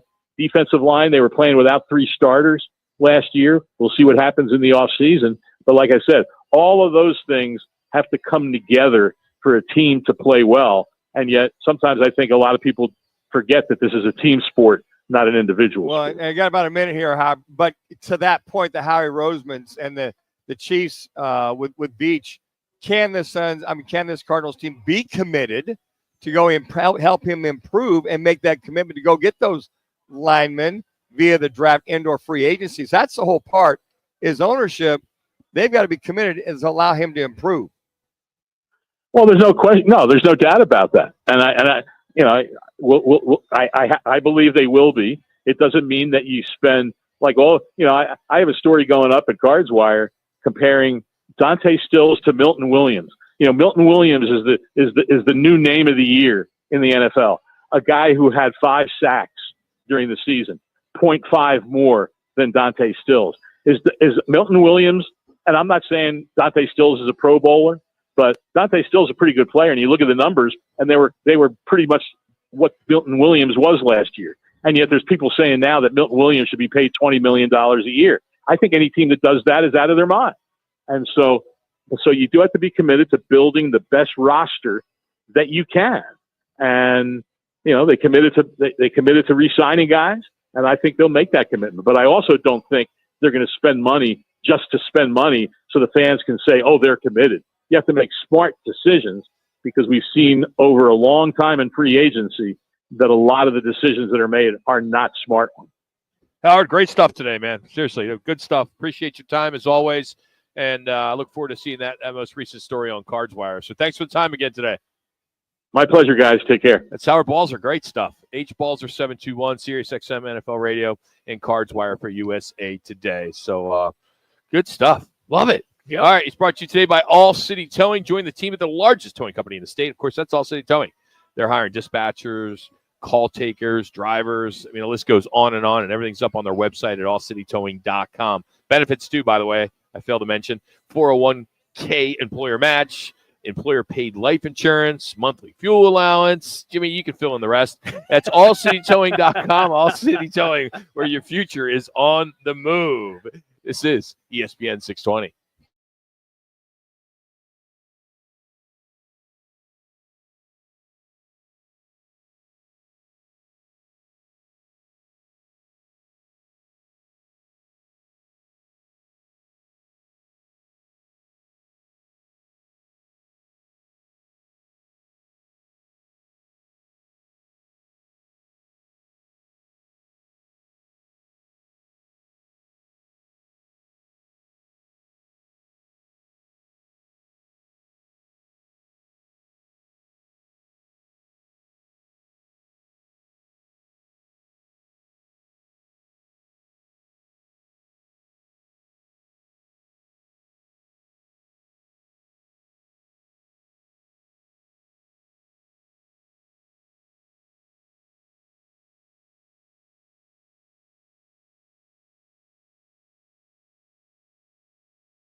It's the Lerner and Rowe one call, that's all call of the day. If you're looking for a full service law firm, just make one call, that's all. 602-977-1900.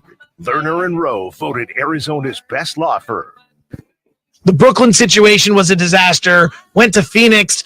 This situation's a disaster. I'm watching a train wreck disaster of a franchise right now that couldn't give a crap about winning basketball games. This team sucks. Like, he's the guy. And again, he's the guy where a team is spiraling. And like the narrative is, well, the owner, and, Beal. And then in Brooklyn, it was, well, it's Simmons and it's Harden. And then, the OKC days were awesome. And he goes to Golden State. And then it was like the Draymond thing at the end, whatever. But where are we going with this? Like, how is this career going to end? Are we going to see you in the playoffs? Are you making Mike's hot? Be like a lot of words, some scoring, and some teams that just never go anywhere.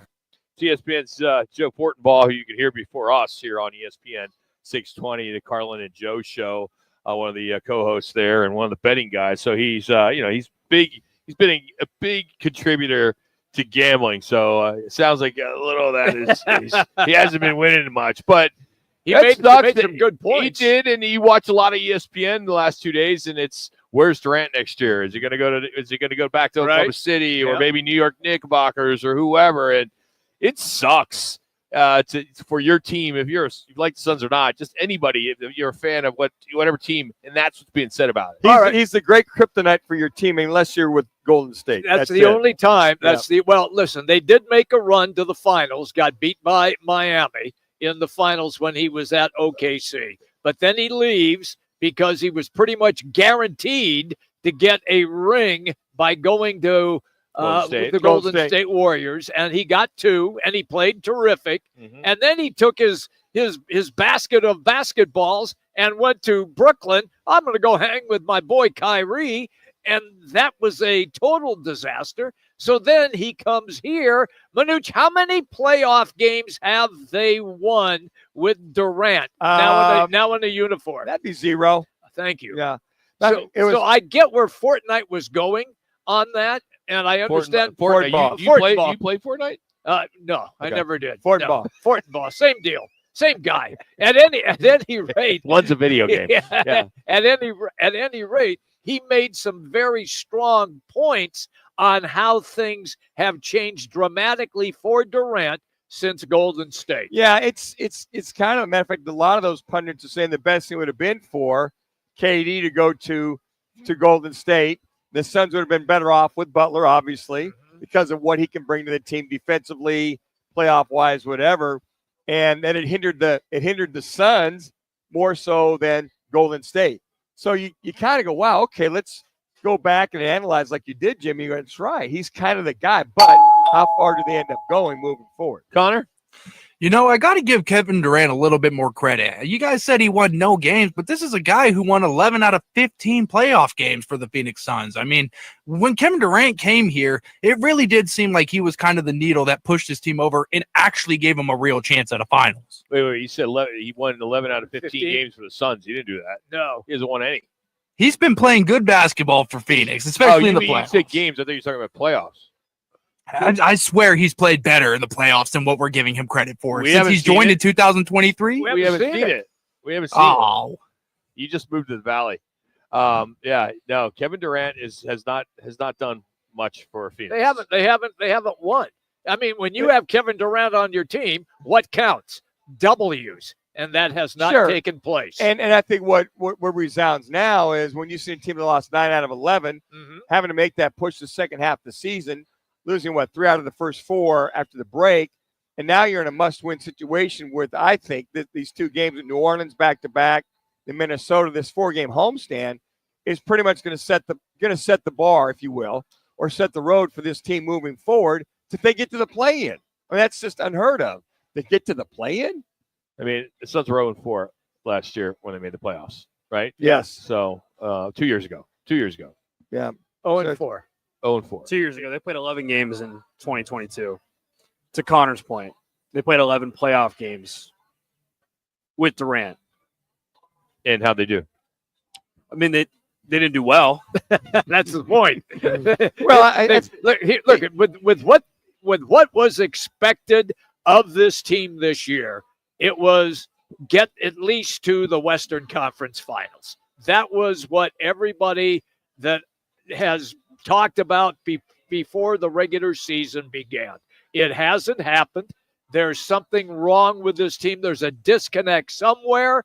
I wish we could all figure it out, but we haven't been able to, and it just didn't work. I think Matt Ishbia, I'm not bothered by the owner going for it. I'm okay with that. No, I think we all appreciate that. Yes, but absolutely. But it just didn't work. Well, and but are we going to start seeing more people point fingers at Devin Booker?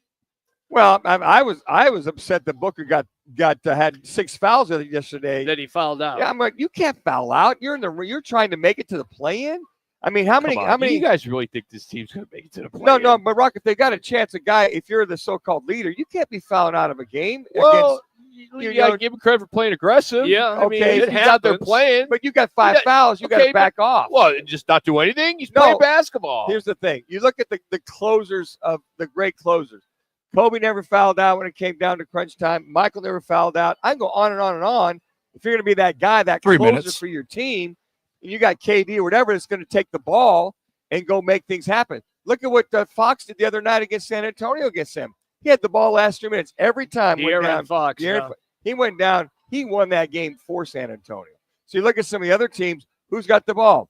Look at Ja the other I night. understand that, but if you're in foul trouble, I mean, you have foul trouble. I mean, some of these fouls were weak. Hey, I agree with that. There's some of them were weak calls, but in the end, where's that guy?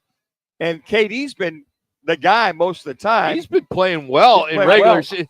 If you look at just stats, his stats are great. No, his stats are but very the team good. sucks. Yes. So I think a lot of it is just lack of defense, lack of commitment, lack of rebounding, turnovers. That's the same old. For some reason, hasn't got corrected, and we don't understand why. Well, I don't know if it's going to get any easier tonight. Pelicans are favored by 8.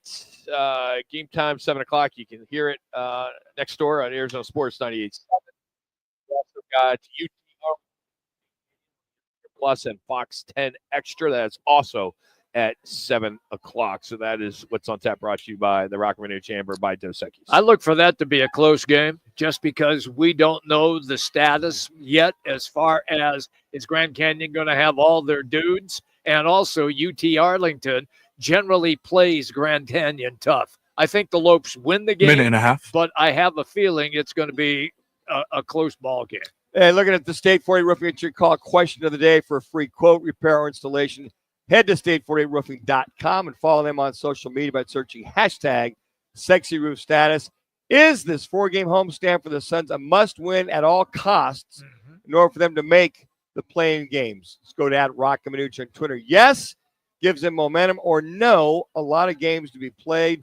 Jimmy, what's the outcome so far? Right now, it is a 50-50 split. That's it. 50-50 with the 2 options that we offered up today. I don't know if this is a consensus, but a lot of folks that I talked to just at the water cooler, so to speak, or the refreshment stand. Refreshment stand. They don't care. Yeah. I was at a bar the other day, and I had to tell a sports bar, hey, the Suns game's on. Can you put it on, please? Oh, my gosh. That's how it's – everybody, I think, is throwing the towel in that they don't think they're going to win the 30 seconds. To the playoffs. Yeah. And it sucks. It's like baseball can't get here soon enough. That's how sad it is to see all this talent on the team. You know, a lot of those so-called pundits and 20 seconds. Gordon Ball and all of them just can't figure out what the deal is. For Connor, Jax, Jimmy B, and Manuch, and our friends here at the Camelback Twin Peaks, I'm Rock. Have a great night. We'll see you back here tomorrow.